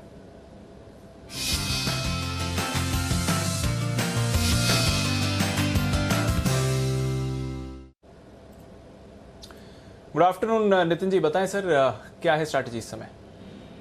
15,700 की कॉल ऑप्शन लेंगे जो 95 पे मिल रही है, 95-96, और इसका स्टॉप लॉस होगा 68 रुपीज का और टारगेट होंगे करीब करीब 150 रुपए का। और ये जो एक्सपायरी जब से चालू हुई है तब से ये कॉल अब 15,700 की पुट देखेंगे तो उसकी वैल्यू बराबर नीचे जा रही है, बट 15,700 की कॉल ऊपर नीचे हो रही है बट मेंटेन्ड है। तो मुझे लग रहा है कि एक्सपायरी जो आने वाली है परसों वो उसमें पिकअप करनी चाहिए 15,700 की कॉल। तो 15,700 की कॉल लेनी चाहिए। इसका टारगेट हम करीब 150 रख रहे हैं, 95-96 पे खरीद रहे हैं, स्टॉप लॉस 68 रुपए का रखते हैं। ये कॉल ऑप्शन लेने की सलाह है। ओके, तो 15,700 की कॉल खरीद कर चलें। 150 के इवेंचुअल टारगेट्स यहां पर आते हुए दिख सकते हैं। नितिन जी, बैंक निफ्टी पर कोई राय? जो 2 दिनों से थोड़ी सुस्ती दिख रही है, क्या समझे इससे? बैंक निफ्टी अपने सपोर्ट पे है बट उसकी स्ट्रेटजी मैं अभी नहीं ले रहा हूँ। बट बैंक निफ्टी बिल्कुल सपोर्ट पे है और यहाँ पे निफ्टी में व्यू इसलिए पॉजिटिव बन रहा है क्योंकि आईटी में काफी स्ट्रेंथ है और बैंक निफ्टी बिल्कुल सपोर्ट पे, और वो सपोर्ट 35,100 के आसपास बनता है। तो बैंक निफ्टी में यहाँ से बाउंस आना चाहिए। व्यू यही बन रहा है कि बैंक निफ्टी सपोर्ट पे है और बाउंस करके वापस 35,400-500 की तरफ जा सकती है। बट अगर दोनों में कंपेयर करें तो निफ्टी में स्ट्रेंथ बहुत ज्यादा है क्योंकि आईटी में ऑलरेडी स्ट्रेंथ है और बैंक निफ्टी सपोर्ट पे है।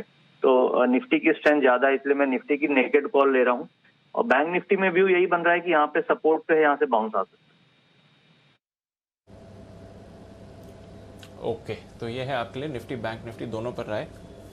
नजर रखिए, यहाँ से निफ्टी थोड़ा और मोमेंटम आपको दिखा सकता है। ऑलमोस्ट पूरी तरह रिकवर हो गया है। बैंक निफ्टी दोनों तरफ के आसार दिखा रहा है। शुक्रिया नितिन जी हमारे साथ जुड़ने के लिए और अपनी स्ट्रैटेजी देने के लिए। ये थे निफ्टी के निशानेबाज नितिन मुरारका साहब। 15,700 की कॉल पर खरीदारी की राय है उनकी। बट केमिकल स्टॉक्स में एक एक करके आप जबरदस्त एक्शन देख रहे हैं और यही एक स्पेस है जहां पर बहुत ही बड़ी मूव आती हुई दिख रही है। बागले साहब, पीआई इंडस्ट्रीज, आपसे बात होती रहती है इस काउंटर पर। थोड़ी देर पहले एक अच्छी मूव आई थी, 2800 के ऊपर पीआई इंडस्ट्रीज आया है। कोई ट्रेड दिखता है सर?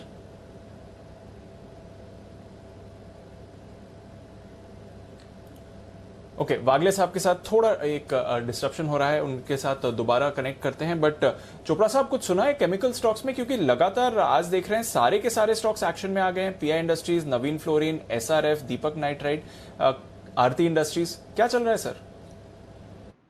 केमिकल एक कंजम्पशन स्टोरी है और अगर भारत की अर्थव्यवस्था को ग्रो करना है तो केमिकल हर जगह, अगर आप अपने आसपास भी देखें, अपनी टेबल के ऊपर अगर 100 आइटम है तो मुझे लगता है उसमें से 90 में केमिकल यूज़ हुआ होगा किसी न किसी प्रकार का। तो जो भी केमिकल्स हैं वो यूज़ होते हैं और ये कंपनीज जो भी केमिकल साइड पे हैं वो मुझे लगता है आने वाले समय में भी बहुत अच्छा करेंगी और उन्होंने पिछले 2-3 साल में बहुत अच्छा परफॉर्म किया भी है। और मैं आज एक पिक देना भी चाहूँगा। गुजरात फ्लोर केमिकल्स है कंपनी जो कि करीब 1087 पे ट्रेड कर रही है। 1200 के लक्ष्य के लिए इसको खरीदा जा सकता है। बहुत अच्छा लग रहा है, चार्ट्स पे करेक्शन भी हो चुका है और क्लोरोफ्लोरोकार्बन्स में बहुत अच्छा काम करता है और दूसरे केमिकल्स भी ये लोग बनाते हैं। तो बहुत अच्छी कंपनी है। और इसके साथ साथ एक और कंपनी है जो कि पिगमेंट्स में है, आसाही सांगवान, ये भी मैं रिकमेंड करना चाहूँगा। इसमें भी बहुत अच्छी तेज़ी मुझे नज़र आती है शॉर्ट टू मीडियम टर्म में। और जितनी भी अच्छी केमिकल कंपनीज़ हैं, चाहे वो पीआई इंडस्ट्रीज़ हो जो भी आपने नाम लिया, बहुत अच्छी लगती हैं with short to medium term भी, और जो लॉन्ग टर्म रखना चाहते हैं वो भी बिल्कुल इसके अंदर बने रहें। और मुझे लगता है कि ये केमिकल्स की जो तेज़ी है वो चलती रहेगी और ये निरंतर ये स्टॉक्स हैं 25-30% का ग्रोथ देते रहेंगे ईयर ऑन ईयर, क्योंकि एक्सट्रीमली प्रॉफिटेबल बिजनेस है। हमको ये भी समझना पड़ेगा कि और मैं दर्शकों के लिए बात कह रहा हूँ, हम आप तो सब समझते हैं कि केमिकल्स में जो प्रॉफिटेबिलिटी है बहुत हाई होती है। तो जो इनपुट कॉस्ट है बनिस्बत जो प्रॉफिटेबिलिटी दिखाई देती है वो बहुत ही अच्छा मल्टीपल निकल के आता है। तो इसीलिए हम देख रहे हैं कि केमिकल कंपनीज में बहुत तेज़ी देखने को मिली है। तो बिल्कुल ठीक बात है और आगे आने वाले समय में भी आप निरंतर तेज़ी देखते रहेंगे। और जो मेरा रिकमेंडेशन है गुजरात फ्लोरो, मुझे लगता है आने वाले 1 से 2 महीने में अच्छा रिटर्न देना चाहिए।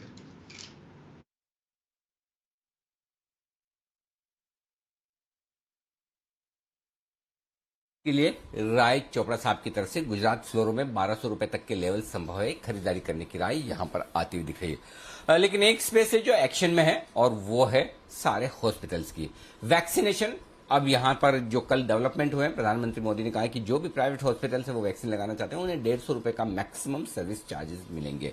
तो आइए क्या असर पड़ेगा हॉस्पिटल पर, ये पूरी डिटेल्स लेकर इस वैक्सीनेशन प्रोग्राम पर हमारे साथ हैं देवांशी। देवांशी बताइए, क्या हॉस्पिटल्स का मुनाफा कम होने की आशंका है इस खबर के चलते, क्या विश्लेषण है?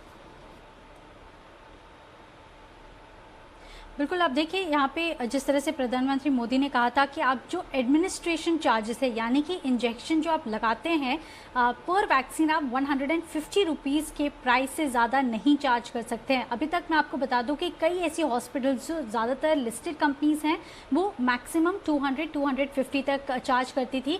धीरे धीरे जैसे ही वॉल्यूम्स बढ़ रहे हैं वैक्सीन्स के, वैसे वैसे उनका जो एडमिनिस्ट्रेशन चार्जेस हैं वो भी कम होते हुए दिख रहे हैं। साथ ही हॉस्पिटल्स का ये भी कहना था कि जैसे जैसे इनके वॉल्यूम्स बढ़ेंगे वो एडमिनिस्ट्रेशन चार्जेस कम करते हुए दिख सकते हैं। तो अब तक फिलहाल हम देख रहे थे 200-250 तक चार्ज करते थे, अब उसको और भी कम करना होगा।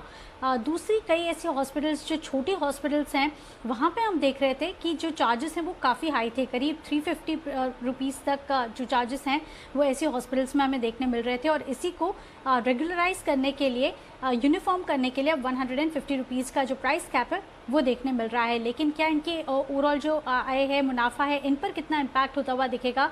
अपोलो हॉस्पिटल्स का ये कहना था कि इससे बहुत ज़्यादा फर्क पड़ता हुआ नहीं दिखेगा, क्योंकि जैसे मैंने कहा कि इनके पास प्रतिदिन जो वॉल्यूम्स है वैक्सीनेशन के वो लगातार बढ़ते हुए दिख रहे हैं। और इसी के चलते आप देखिए इकोनॉमीज ऑफ स्केल होती है और इसके चलते इनके जो कामकाजी खर्च है वो थोड़े से कम होते हुए दिख रहे हैं। इसके चलते इनके जो मुनाफे हैं उस पर बहुत ज़्यादा इम्पैक्ट होता हुआ नहीं दिखेगा। फोर्टिस का भी यही व्यू है, लेकिन इनका ये कहना है कि जो ऑफ साइट कैंप्स लगाते हैं वो वहाँ पे खर्च थोड़ा सा ज़्यादा होता है, तो अगर वो प्राइस कैप बढ़ाकर 200 कर दे तो उनके लिए काफ़ी ज़्यादा फायदेमंद हो सकता है। वैसे भी आप देखिए ये हॉस्पिटल्स का ये मानना है कि बहुत ज़्यादा इस पर प्रॉफिट नहीं कमा रहे हैं क्योंकि ये पेंडेमिक है। लेकिन अगर हम ओवरऑल रेवेन्यूज़ कैलकुलेट करते हैं तो आप देखिए जेफरीज का ये मानना था कि पूरे FY22 में टोटल कॉन्ट्रीब्यूशन जो होगा वैक्सीन का रेवेन्यूज़ में वो करीब 5 से 10% का हो सकता है। हमने कुछ हॉस्पिटल्स हैं, बड़ी हॉस्पिटल्स जैसे कि हमने देखा अपोलो हॉस्पिटल्स हैं, मैक्स हेल्थ केयर है, साथ ही आप देखिए फोर्टिस है, वहाँ पे अगर आप प्रतिदिन वैक्सीन देखते हैं तो करीब 20,000 से लेके 1.5 लाख वैक्सीन दिए जाते हैं। अगर आप 150 एडमिनिस्ट्रेशन चार्जेस से आप उसको कैलकुलेट करते हैं तो क्वार्टरली जो आय आती है इनकी, आप देखिए फोर्टिस की अगर आप तिमाही आय देखें तो करीब 27 करोड़ के आसपास आती है, मैक्स हेल्थ केयर की 68 to 70 करोड़ के आसपास आ सकती है। और अपोलो हॉस्पिटल्स क्योंकि सबसे ज़्यादा वैक्सीन हर दिन देता है, 200 करोड़ से ज़्यादा की आय इनकी हर क्वार्टर में बन सकती है। इसमें से अगर आप प्रॉफिट 10% भी गिनते हैं तो इनको प्रॉफिट ही होता हुआ दिख रहा है। तो फिलहाल आप देखिए कोई हॉस्पिटल्स को लॉस होता हुआ नहीं दिख रहा है या ब्रेक इवन पर भी नहीं है। तो ये इसके चलते आप देख रहे हैं कि बहुत ज़्यादा प्रेशर जो है वो हॉस्पिटल स्टॉक्स पर आज आपको आता हुआ नहीं दिख रहा है आपके लिए प्राइवेट हॉस्पिटल से रिलेटेड पूरी की पूरी डिटेल्स वैक्सीनेशन को लेकर ये जो डेवलपमेंट होते हुए दिख रहे हैं आपके सामने। माफ कीजिएगा।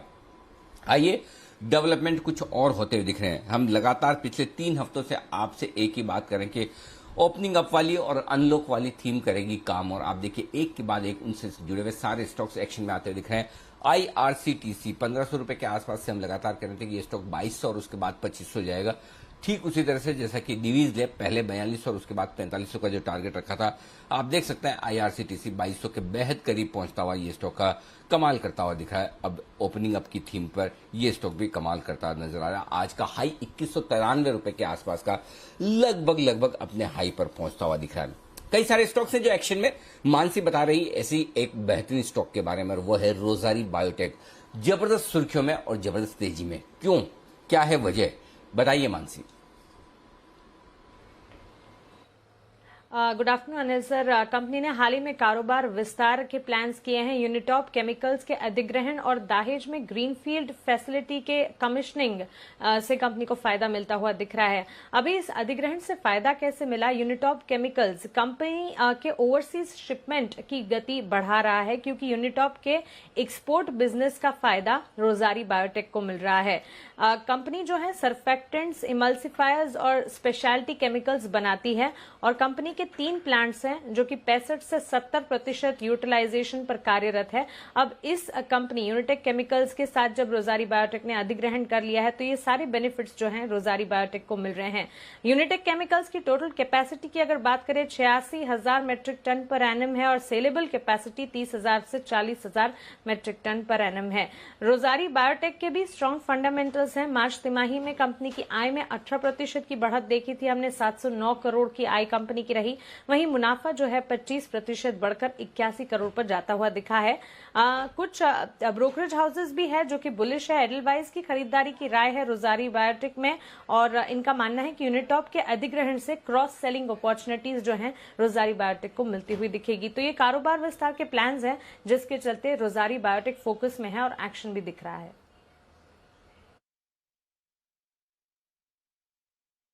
है रोजारी बायोटेक पर आपके लिए पूरा का पूरा विश्लेषण। चार्ट्स पर भी एक बार नजर डाल लें और राय ले ली जाए। रोजारी बायोटेक, कुणाल जी बताएं इसके चार्ट्स कैसे दिख रहे हैं, हाल ही की लिस्टिंग? अनिल जी देखिए, चार्ट बहुत अच्छा है। लगातार लिस्टिंग के बाद से शेयर ने पीछे मुड़ करके नहीं देखा। आमतौर पर लिस्टिंग के बाद एक डिप आता है शेयर्स में और उसके बाद रिकवरी आती है, लेकिन यहाँ पर लगातार लिस्टिंग के बाद ये स्टॉक ऊपर जा रहा है, हायर बॉटम्स बना रहा है, स्ट्रक्चर बड़ा अच्छा है। और अनिल जी इसी से जुड़ा एक और मैं यहाँ पर ये कहना चाहता हूँ कि ग्लोबली अगर आप देखें तो यूएस मार्केट्स में बहुत अरसे के बाद बायोटेक की कंपनियों में एक बड़ी तेजी बन रही है। तो अनिल जी उसका रब ऑफ आपको इस पे भी देखने को मिलेगा। तो चार्ट बहुत अच्छा लग रहा है, मेरी राय में बिल्कुल बाय करके चलना चाहिए। एक रेजिस्टेंस दिखती है 1350 पर, ये लेवल टूटा तो फिर एक फ्रेश ब्रेकआउट होगा। और जिनके पास अभी पोजीशन है एक स्टॉप लॉस रख लें 1200 के आसपास, होल्ड करने की राय है। 1350 के ऊपर रिन्यूड मोमेंटम दिखेगा। विश्व में समय बिताने के आपके अनुभव का कुछ तो फायदा हुआ। अमेरिका में बायोटेक कंपनियों में तेजी बन रही है, उसका फायदा हमें भी मिलेगा। ये अहम जानकारी हमें दी है कुणाल जी ने। बंसल जी इसी तरह की कोई जानकारी आप भी दें, कोई पंजाब के आसपास कंपनियों में कोई इसी तरह का कोई ऐसा डेवलपमेंट होता हुआ दिखे तो आप हमारी नजर में जरूर लाएं। आपकी एक्सपर्टाइज भी हमारे को उतनी मिलनी चाहिए जितनी देखिए हमारे को मिल रही है कुणाल जी की तरफ से। और विशेष जी आप जो इतनी लंबी लंबी मुस्कुराहट दे रहे चौड़ी, आपको मुंबई के आसपास की और गुजरात की सारी बतानी है। ऐसा नहीं खाली ये दोनों ही काम करेंगे, सबको बराबर योगदान देना है ताकि अपने अपने क्षेत्र में सब अपने अपने अलर्ट रहें, बिल्कुल ध्यान रहे। आइए, अच्छा विश्वेश जी कह रहे हैं वो अलर्ट है ही, बस उनके लिए बिगुल बजाने की जरूरत है। तो विश्वेश जी तैयार है? विश्वेश का विशेष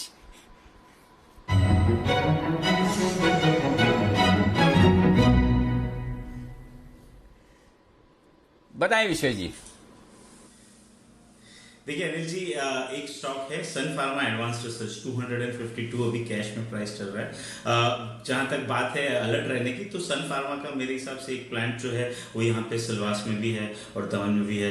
मुझे ऐसा लग रहा है जिस हिसाब से ये स्टॉक बहुत बड़ी बेस से निकल रहा है। अनिल जी अगर बात करूं तो 2019 के बाद ये स्टॉक ने कभी भी वीकली क्लोजिंग 200 के ऊपर नहीं दिया था। इनफैक्ट अगर हम देखें तो लास्ट 4 या 5 वीक पहले लास्ट मंथ में इसने 200 के ऊपर क्लोज दिया था, कंसोलिडेट हुआ 220 तक, वहां बेस बना और अब चल रहा है। मुझे ऐसा लग रहा है अनिल जी कि इतने बड़े बेस से जब स्टॉक निकलता है तो इसकी हालचाल कुंडली जो सब बदल जाती है। तो वो पॉइंट ऑफ व्यू से यहाँ पे सन फार्मा एडवांस रिसर्च में खरीदने की राय है। कैश स्टॉक्स में मोमेंटम है, वहां अच्छा मूव आ रहा है। 240 के स्टॉप लॉस अनिल जी खरीदारी करें।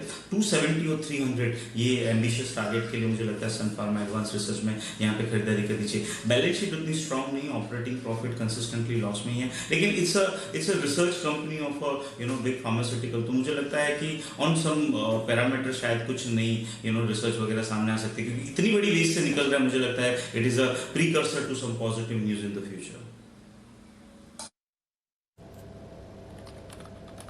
ओके, तो सन फार्मा एडवांस स्पार्क, इस पर खरीदारी की राय है आपके लिए विश्वेश जी की तरफ से। नजर रखिए, स्टॉक में भी बढ़िया मोमेंटम आ रहा है, 10% ऑलमोस्ट इस समय ऊपर दिख रहा है। पर एक स्टॉक जहां पर लगातार पिछले कुछ दिनों से शानदार तेजी का माहौल बना हुआ है, रेलिगेयर एंटरप्राइजेस। नजर डालिए, एक महीने में दमदार तेजी दिखाई है, बल्कि अगर आप सिर्फ इस हफ्ते के पहले 2 दिनों का एक्शन देखें तो भी स्टॉक अच्छी तेजी में है। क्या चल रहा है रेलिगेयर एंटरप्राइजेस में, क्या है यहाँ पर एक्शन, आइए समझते हैं देवांशी के साथ। देवांशी, बताइए क्यों है रेलिगेयर फोकस में? बिल्कुल, अब देखिए रेलिगेयर एंटरप्राइज आज बोर्ड की बैठक होने वाली है और उससे पहले हमने देखा है कि इस स्टॉक में करीब 60% तक के गेन्स हो चुके हैं। अब इसकी क्या वजह है, आप देखिए आज जो बोर्ड मीटिंग होती हुई दिखेगी वहाँ पे पूंजी जुटाने पर पूरा फोकस है। अब माना यह जा रहा है कि जो मौजूदा निवेशक हैं वो भी इसमें पार्टिसिपेट करते हुए दिखेंगे, साथ ही जो नए निवेशक हैं वो भी यहाँ पे पार्टिसिपेट करते हुए दिख सकते हैं। राइट इश्यू के जरिए, प्रेफरेंस शेयर्स के जरिए यहाँ पे जो फंड्स हैं वो जुटाने की बात होती हुई दिख रही है। अब रेलिगेयर के बोर्ड पर फिलहाल आप देखिए जो बड़े निवेशक हैं, ऑलरेडी जो इसमें इन्वेस्टर्स हैं उसमें बर्मन फैमिली है, तो इसमें भी माना जा रहा है कि वो भी इन्वेस्ट कर सकते हैं। साथ ही IFC है, SSG होल्डिंग है, मुकेश अग्रवाल हैं, आशीष कचोलिया हैं जो यहाँ पे होल्ड करते हुए दिख रहे हैं, तो माना जा रहा है कि वो भी अपनी होल्डिंग्स यहाँ पे बढ़ा सकते हैं। RFL के लेंडर्स ने डेट रीस्ट्रक्चरिंग को मंजूरी दे दी थी। साथ ही NBFC कारोबार के रेलिगेयर फिनवेस्ट में जो ज़्यादा फंड्स हैं उसके चलते हम देखेंगे कि उनको अतिरिक्त फंड्स चाहिए और वहाँ पे वो यूज़ करते हुए दिखेंगे। और आप देखिए पिछले 2 साल में भी कंपनी ने फंड्स जुटाए ज़रूर हैं, लेकिन आज देखना होगा कि कितने फंड्स यहाँ पे कंपनी जुटाती है। तो इन सब के चलते हम देख रहे हैं कि रेलिगेयर का जो स्टॉक है इस पर अच्छे गेन्स आपको आते हुए दिख रहे हैं।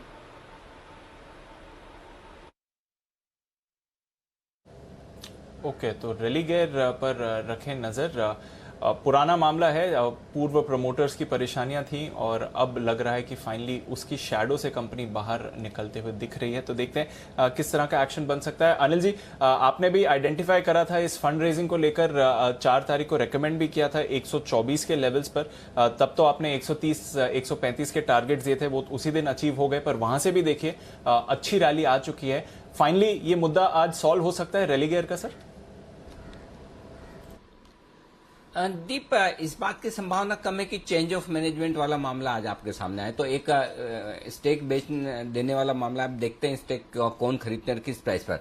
अब कौन खरीदने का तो अंदाजा हमें नहीं है, लेकिन किस प्राइस पर, प्राइस यहां से मार्केट प्राइस से काफी नीचे आनी चाहिए, क्योंकि सेबी फॉर्मूला के हिसाब से अगर, या फिर उस हिसाब से अगर स्टेक बेची जाएगी तो शायद आपको थोड़ा नीचे के प्राइस पे आती हुई दिखेगी, जो कि 110-15 रुपए के आसपास की हो सकती है शायद, अंदाज से मैं कह रहा हूँ, एग्जैक्ट कैलकुलेशन नहीं है।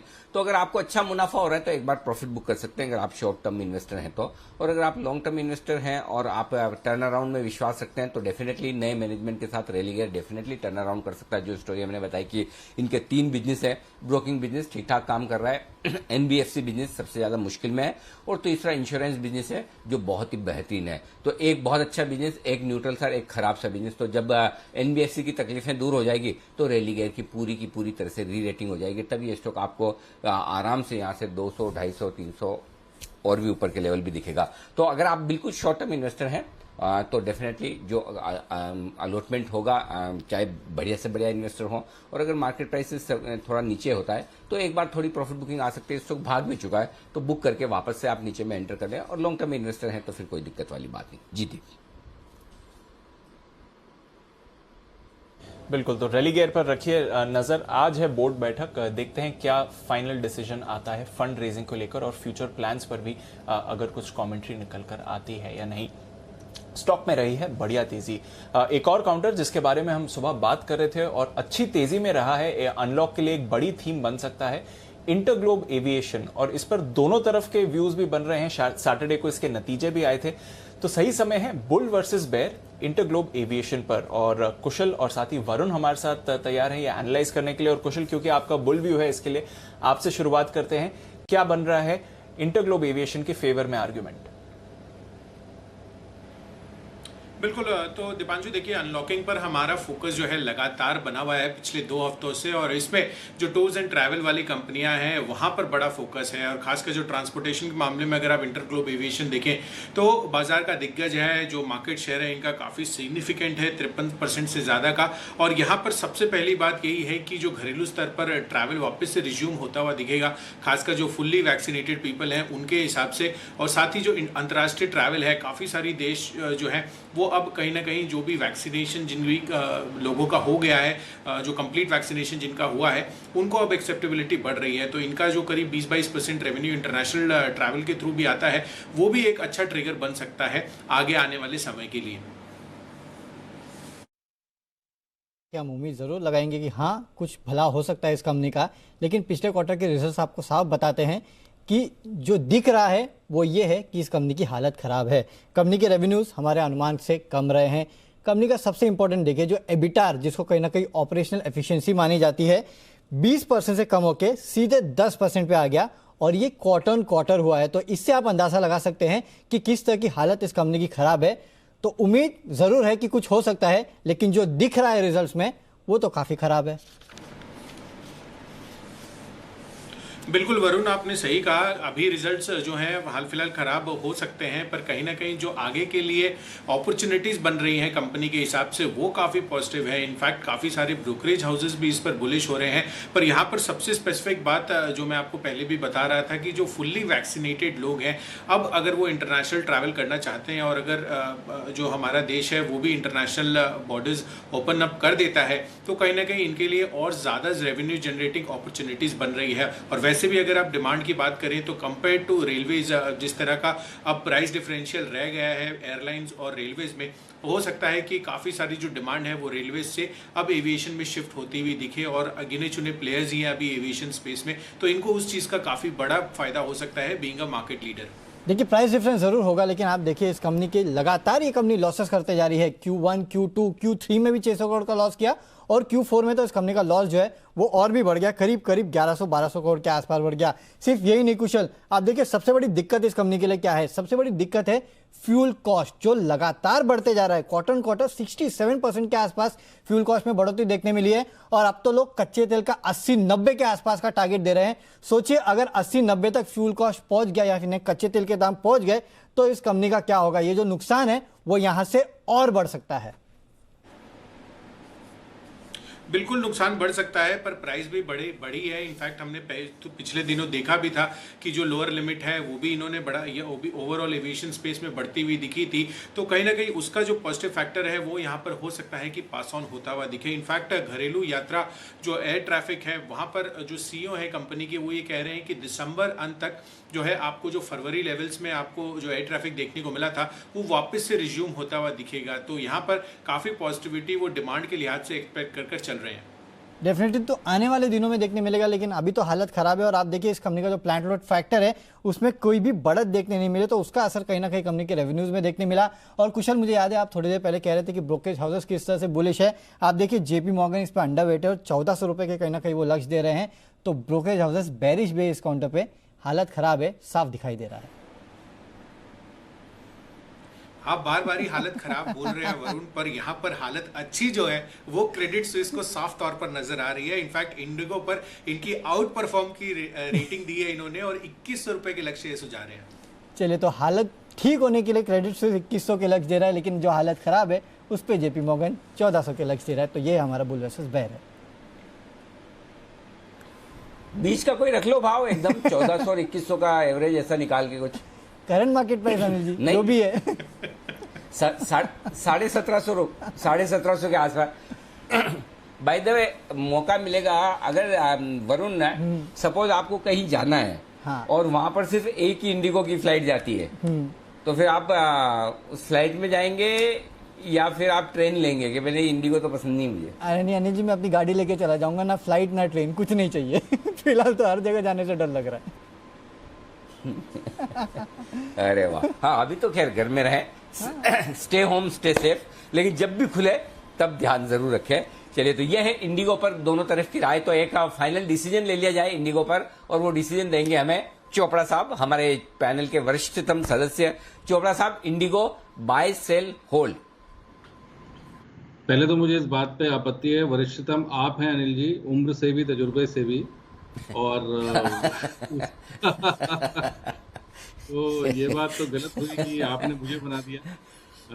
आप बड़े हैं और हमेशा रहेंगे, और हम कभी आपसे बड़ा बनना भी नहीं चाहते, ऐसी कोई मंशा भी नहीं है। देखिए, मुझे लगता है कि जो अनिल जी, इंटरग्लोब में काफ़ी कुछ जो नेगेटिविटी है वो प्राइस्ड इन है।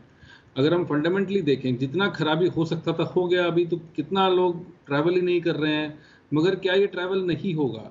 आप जिस तरह से कल प्रधानमंत्री जी ने भी बोला कि पूरा फोकस है भारत सरकार का कि वैक्सीनेशन किया जाए, और इसमें हो सकता है कि थोड़ा सा अवधि लंबी हो, 6 महीने की जगह हो सकता है 1 साल लगे, मगर जैसे जैसे लोग वैक्सीनेट होते जाएंगे, मुझे लगता है ट्रैवलिंग दोबारा से शुरू होगा।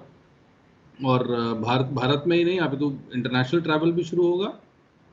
तो ऑल सेड एंड डन मुझे लगता है यहाँ से गिरावट, जो रिस्क रिटर्न जिसे कहते हैं, वो मुझे लगता है कि पॉजिटिव साइड पे है, और रिस्क कम है और रिटर्न ज़्यादा आने के चांस है। तो ये यहाँ से अगर चालू हुआ इंडिगो, मुझे लगता है 1900-2000 तक भी जा सकता है। तो हम इसको रिकमेंड करेंगे भाई की तरफ, और गिरावट में लीजिए। कोई ज़रूरी नहीं है कि आप एकदम से आज ही ले लें। किसी गिरावट में अगर इंडिगो मिलता है, बिल्कुल लेना चाहिए। और मुझे लगता है पर्सनली कि 1900-2000 तक जा सकता है। और जो नेगेटिविटी है वो प्राइस्ड इन है, और यहाँ से नेगेटिव कितना हो जाएगा? सारी फ्लाइट्स ही अगर ग्राउंड हो गई थी तो वो प्राइस इन कर चुका है स्टॉक, तो यहाँ से अच्छा ही होना चाहिए। आते तो इंडिगो में खरीदारी करने का मौका ज्यादा बेहतर है, बजाय इसके कि आप सोचें कि बेचने के बारे में या आप नेगेटिव हों। आइए बढ़ते आगे, और एक बड़ी और एक्सक्लूसिव खबर के साथ आज फिर से तैयार है चेतन भूटानी। चेतन लेकर आ रहे हैं आपके लिए एक्सक्लूसिव खबर। हमारे साथ जुड़ रहे हैं इस वक्त नई दिल्ली से। स्वागत है चेतन, बताइए क्या है बड़ी और एक्सक्लूसिव खबर आपके पास? सर, ये जो खबर है ऑयल मार्केटिंग जो retail Indian oil corporation, HPCL, BPCL के लिए बहुत बड़ी खबर यहाँ पे आते हुए, भारत सरकार जो भी इथेनॉल ब्लेंडेड फ्यूल रिटेल करेगी उस पर टैक्स इंसेंटिव्स देने की बात चल रही है। इनफैक्ट जो प्राइम मिनिस्टर ने सैटरडे को एक बहुत बड़ी स्पीच दी थी इथेनॉल पर, इथेनॉल का एक रोड मैप इनफैक्ट सेट किया था, उस पर भी भारत सरकार काफी फोकस्ड है। और उस विजन डॉक्यूमेंट में भी इनफैक्ट ये मेंशन्ड है कि एक पॉलिसी जिस पर तैयार कर जाएगी इथेनॉल की तरफ, उसमें ऑयल मार्केटिंग कंपनीज को काफी बेनिफिट होगा। अब मैं फटाफट अपने दर्शकों को समझा दूं कि इसका मतलब क्या है। अगर कोई कंपनी इथेनॉल बनाती है तो इथेनॉल को डायरेक्ट सेलिंग नहीं करती है। वो भारत में अभी इथेनॉल जो बेचा जाएगा या बेचने की तैयारी है या बेचा जाता है, वो ऑयल मार्केटिंग कंपनीज के थ्रू किया जाता है। ऑयल मार्केटिंग कंपनीज ऑर्डर्स देती हैं इथेनॉल कंपनीज को, और वो इथेनॉल सप्लाई करती हैं ऑयल मार्केटिंग कंपनीज को। तो कंज्यूमर्स को और रिटेलर्स को, जो कि ऑयल मार्केटिंग कंपनीज हैं रिटेलर्स में, और कंज्यूमर जैसे आप और मैं, उनको बहुत बड़ा फायदा होने की उम्मीद है अगर हम लोग E95 या E100 इथेनॉल यूज करते हैं। जिसका मतलब ये है कि भारत सरकार के जो टॉप गवर्नमेंट ऑफिशियल्स हैं, जो Niti Aayog, road transport ministry, heavy industries ministry, SIAM, इन सब में एक मीटिंग हुई है जिसमें ये सब एक डिस्कशन हुआ है कि 1 साल के अंदर अंदर एक इथेनॉल का 95 या 100% ब्लेंडिंग के साथ 2 व्हीलर मार्केट में उतारा जाए। उस पर भी ऑटो इंडस्ट्री को भारत सरकार ने ये बोला है, सियाम को, कि आप लोग इस पर काम करें और 1 साल के अंदर अंदर लेके आए, ताकि इथेनॉल का जो मोमेंटम है वो बढ़ा रहा है। लेकिन सबसे बड़ी खबर जो इसमें रहेगी सर, वो ये रहेगी कि अगर आपके पास व्हीकल है वो तो अच्छी बात है, लेकिन आप अगर एज अ कस्टमर जाएंगे तो ऑयल मार्केटिंग कंपनीज को भी टैक्स इंसेंटिव देने की बात होगी, और कस्टमर को भी कुछ tax incentive while purchasing ethanol vehicle भी देने की तैयारी है भारत सरकार। ओके, तो ये है आपके लिए टैक्स बेनिफिट भी आने की तैयारी में, और वो टैक्स बेनिफिट आएंगे तेल मार्केटिंग कंपनियों के लिए, जहां पर इथेनॉल से जुड़े हुए जो भी ब्लेंडिंग की जाएगी उसके देखते हुए ऑयल मार्केटिंग कंपनियों को मिलेगा इंसेंटिव, और इस पर कर रही है सरकार कामकाज। आइए आईओसी के चार्ट्स देखेंगे सुमित जी, और बीपीसीएल के चार्ट्स देखेंगे बंसल जी, और तीसरा स्टॉक कौन सा है? एचपीसीएल के चार्ट्स भी हम दिखाएंगे विश्वेश जी से। तो तीनों के चार्ट्स तैयार कीजिए। सुमित जी बताएं पहले आप। आईओसी के अंदर अनिल जी तेजी है, स्टॉक 1 में तेजी के ट्रेंड के अंदर में है। स्टॉक यहाँ से और ऊपर का मुंह दिखा सकता है। आईओसी में लग रहा है ऊपर में 120 के पहला टारगेट देखने को मिलेंगे, और 120 के लेवल अगर एक बार टूट जाते हैं और सस्टेन करता है तो इस बार आईओसी 125 रुपए तक का मूव भी दिखा सकता है। तो जिन्होंने पोजीशन बना रखा है होल्ड करके चले, 120 से 125 के टारगेट होंगे, नीचे में 111, 112 का सपोर्ट है। ओके, तो आईओसी में बड़ी तेजी की तैयारी, बीपीसीएल तो लगातार पसंद है और बीपीसीएल तो ऐसा लग भी रहा है बंसल जी के जिस दिन स्पेशल डिविडेंड का अनाउंसमेंट हुआ था उस समय एक 485 के आसपास का हाई बनाया और वहां से करेक्ट होकर अब आज बड़े दिनों बाद 485 के ऊपर क्लोज देने की तैयारी कर रहा है। क्या किसी बड़े ब्रेकआउट की तैयारी है बीपीसीएल में 550 रुपए की तरफ? बिल्कुल अनिल जी, एक नेकलाइन है, क्लियरली वो नेकलाइन अनिल जी 480 485 की नेकलाइन है और आपने राइटली पॉइंट आउट करा, उस दिन गैप अप ओपनिंग हुई थी तो उस दिनों के हाइस के ऊपर भी निकला है और कंफर्टेबली नेकलाइन के ऊपर क्लोजिंग दे रहा है।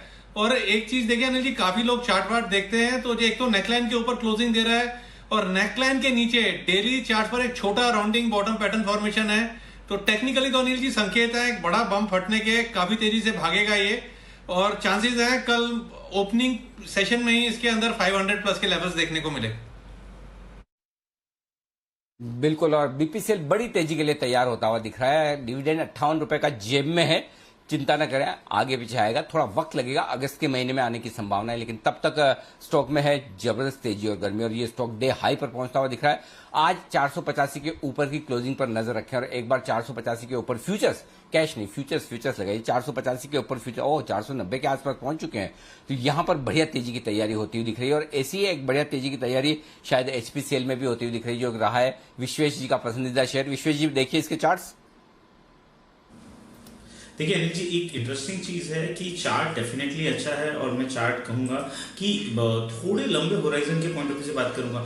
ये क्वार्टर अनिल जी पहला ऐसा क्वार्टर है, अगर आप इससे पहले 2020 के 4 क्वार्टर देखेंगे तो उसमें कभी भी स्टॉक 240 के ऊपर नहीं गया था। इस क्वार्टर में स्टॉक 240 टू 300 आ गया, that is the first thing. Second thing, stock after a very long consolidation 300 के ऊपर जाने की कोशिश कर रहा है। 300 के कॉल में आज के दिन में as we are speaking unwinding है, हाईएस्ट ओपन इंटरेस्ट भी 300 में है। मुझे ऐसा लग रहा है Anil ji, HPCL is likely to go very sharply towards 320 जहां पे 10 लाख शेयर का ओपन इंटरेस्ट है। तो 300 का कॉल ऑप्शन अगर कोई खरीदना चाहता है 8 रुपए के आसपास, तो मुझे लगता है यहाँ पे 5 रुपए के स्टॉप लॉस से एचपीसीएल का 300 का कॉल ऑप्शन खरीदना के तेजी करनी चाहिए। बीपीसीएल करता दिख रहा है कमाल और ये है 490 के आसपास का। और बंसल जी मुझे कह रहे हैं एक बार बीपीसीएल के लिए मुझे फिर से मेरे पास आइए।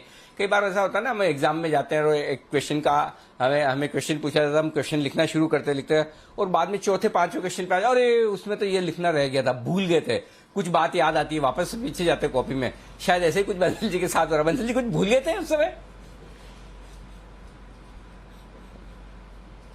मैं अनिल जी कुछ Anil ji mistaken identity Anil ji supplementary sheet मांग रहा हूँ। अनिल जी देखिए बीपीसीएल को भूलिए, एक स्टॉक जो अनिल जी आपने अपने जन्मदिन के दिन दिया था है ना, कोस्टल कॉर्पोरेशन, उसको लाइए अनिल जी, ग्राफिक्स उसका नाम देखिए अनिल जी, फिर मैं आपको कुछ और बताता हूँ अनिल जी। पहले उसको तो अनिल जी फायर कीजिए स्क्रीन पर। क्या? हाँ, कोस्टल कॉर्पोरेशन का स्टॉक लाइए भाई। क्या हुआ है? 328 रुपए 80 पैसे से। ओके, 20% का ऊपर का सर्किट। ओके, आज फिर से सर्किट लग गया। जी जी जी बंसल जी, डे हाई पर है। देखिए अनिल जी एक चीज आप सब जानते हैं अनिल जी, जब ये बिगुल जो बजते हैं अनिल जी, आपने शुरू करे थे अनिल जी, सबसे पहले जी बिजनेस से शुरू करे थे, if I am not wrong. और Anil ji if I am not wrong तो सबसे जो पहला बिगुल था अनिल जी वो हमारे लिए बजा था अनिल जी। तो अनिल जी, और ये आपकी जो कोस्टल कॉर्पोरेशन की अनिल जी पिक निकली है ना, बड़ी दमदार निकली है। तो अनिल जी मन कर रहा है मैं और कुणाल जी भी कुछ दमदार शेयर करें आगे चल के। तो अनिल जी जुड़े रहे, चिपके रहे जी बिजनेस के साथ, बहुत समय हो गया था। तो अनिल जी कुछ एक्सक्लूसिव रिसर्च लाएंगे आने वाले समय में। क्या बात है, बहुत ही बढ़िया, फर्स्ट क्लास। ये है आपके लिए, आपकी शुभकामनाएं, बढ़िया है, ये जरूरत है ही। और अच्छा स्टॉक प्रदर्शन करें और हो जाए तो क्या जन्मदिन का दबाव थोड़ा मुझ पर से कम हो जाए। लेकिन आइए अगला बिगुल है वागले साहब के लिए, वागले का वंडर।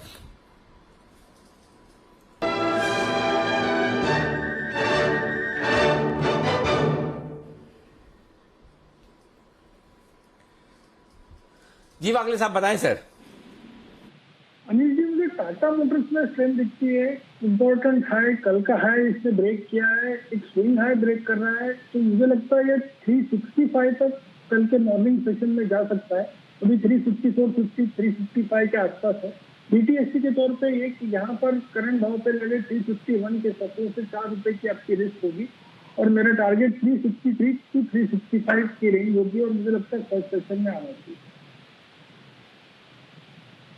टाटा मोटर्स बीटीएसटी के लिए बेस्ट है 363 365 के टारगेट के लिए, और यहां पर बड़े ब्रेकआउट के चांसेस आते हुए दिख रहे हैं। ये स्टॉक भी बड़े लंबे समय बाद 350 के ऊपर बंद होने की तैयारी कर रहा है, तो यहां पर भी बढ़िया एक्शन आने की तैयारी में। एक्शन और आ रहा है आपके लिए, बैक टू बैक 2 बिगुले, पहले जय का कैश का ऑप्शन और उसके बाद सुमित जी भी देंगे अपनी बेहतरीन कैश का ऑप्शन।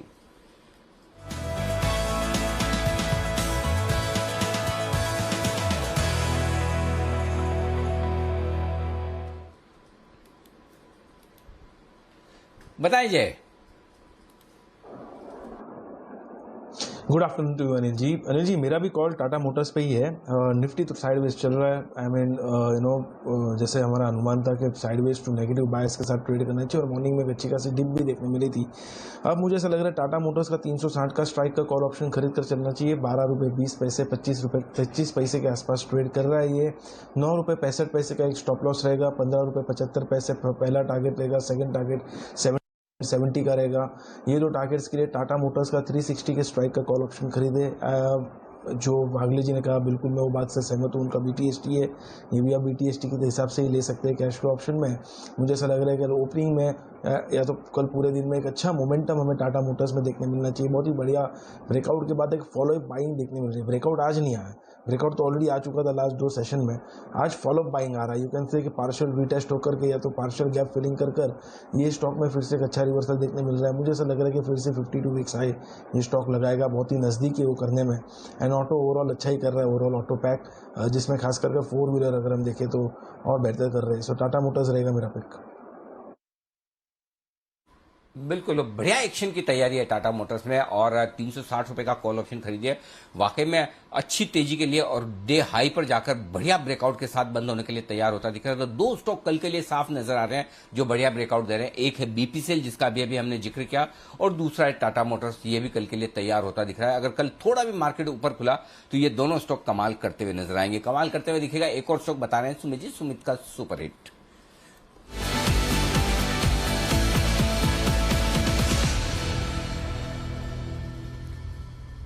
बताएं सुमित जी। अनिल जी, बाय का स्टॉक है, भाव चल रहा है 92 रुपीज 92 रुपीज 50 पैसा, और स्टॉक का नाम है प्रीकॉल लिमिटेड, PRICOL लिमिटेड। प्रीकॉल लिमिटेड के अंदर ब्रेकआउट है। Daily chart, weekly chart, monthly chart, सब में मेरे को एक बढ़िया ब्रेकआउट दिख रहा है। रिसेंट के स्विंग हाइज ब्रेक होते हुए दिख रहे हैं। विद वॉल्यूम्स प्राइस एक्शन देखने को मिल रहा है। 2018 के हायर लेवल्स पे आ चुका है। तो सारे इंडिकेशन है, ये 4-5 रीजन है जिसकी वजह से प्रीकॉल के अंदर एक बाय का व्यू मुझे समझ में आ रहा है। मेरे को ऐसा लग रहा है कि ये स्टॉक जल्दी 3 डिजिट में जाने को तैयार है। यहाँ पे सीएमपी पे प्रीकॉल में खरीदारी करें। स्टॉप लॉस नीचे में लगाए 87 रुपीज 50 पैसे के आसपास, यानी 87 के स्टॉप लॉस से प्रीकॉल में खरीदारी करें। ऊपर में टारगेट बनेगा 99 रुपए का पहला 99, वो लेवल्स टूटते हैं और उसके ऊपर क्लोजिंग देखने को मिलती है। तो 105 रुपए तक का मूव हफ्ते भर के अंदर प्रीकॉल में देखने को मिल सकता है। Buy Pricol at CMP, stop loss 87, target 99 से 105। ओके, प्रीकॉल ये है आपके लिए सुमित जी की तरफ से राय। बढ़िया कॉल्स आ रही हैं एक एक करके। निफ्टी पूरी तरह रिकवर हो गया है। बैंक निफ्टी थोड़ी सुस्ती पर है, पर जो इंपॉर्टेंट सपोर्ट लेवल्स थे उसके तो काफी ऊपर ही है। क्लोजिंग से पहले चलते हैं अनिल जी के पास आज की फाइनल मार्केट स्ट्रैटेजी के लिए।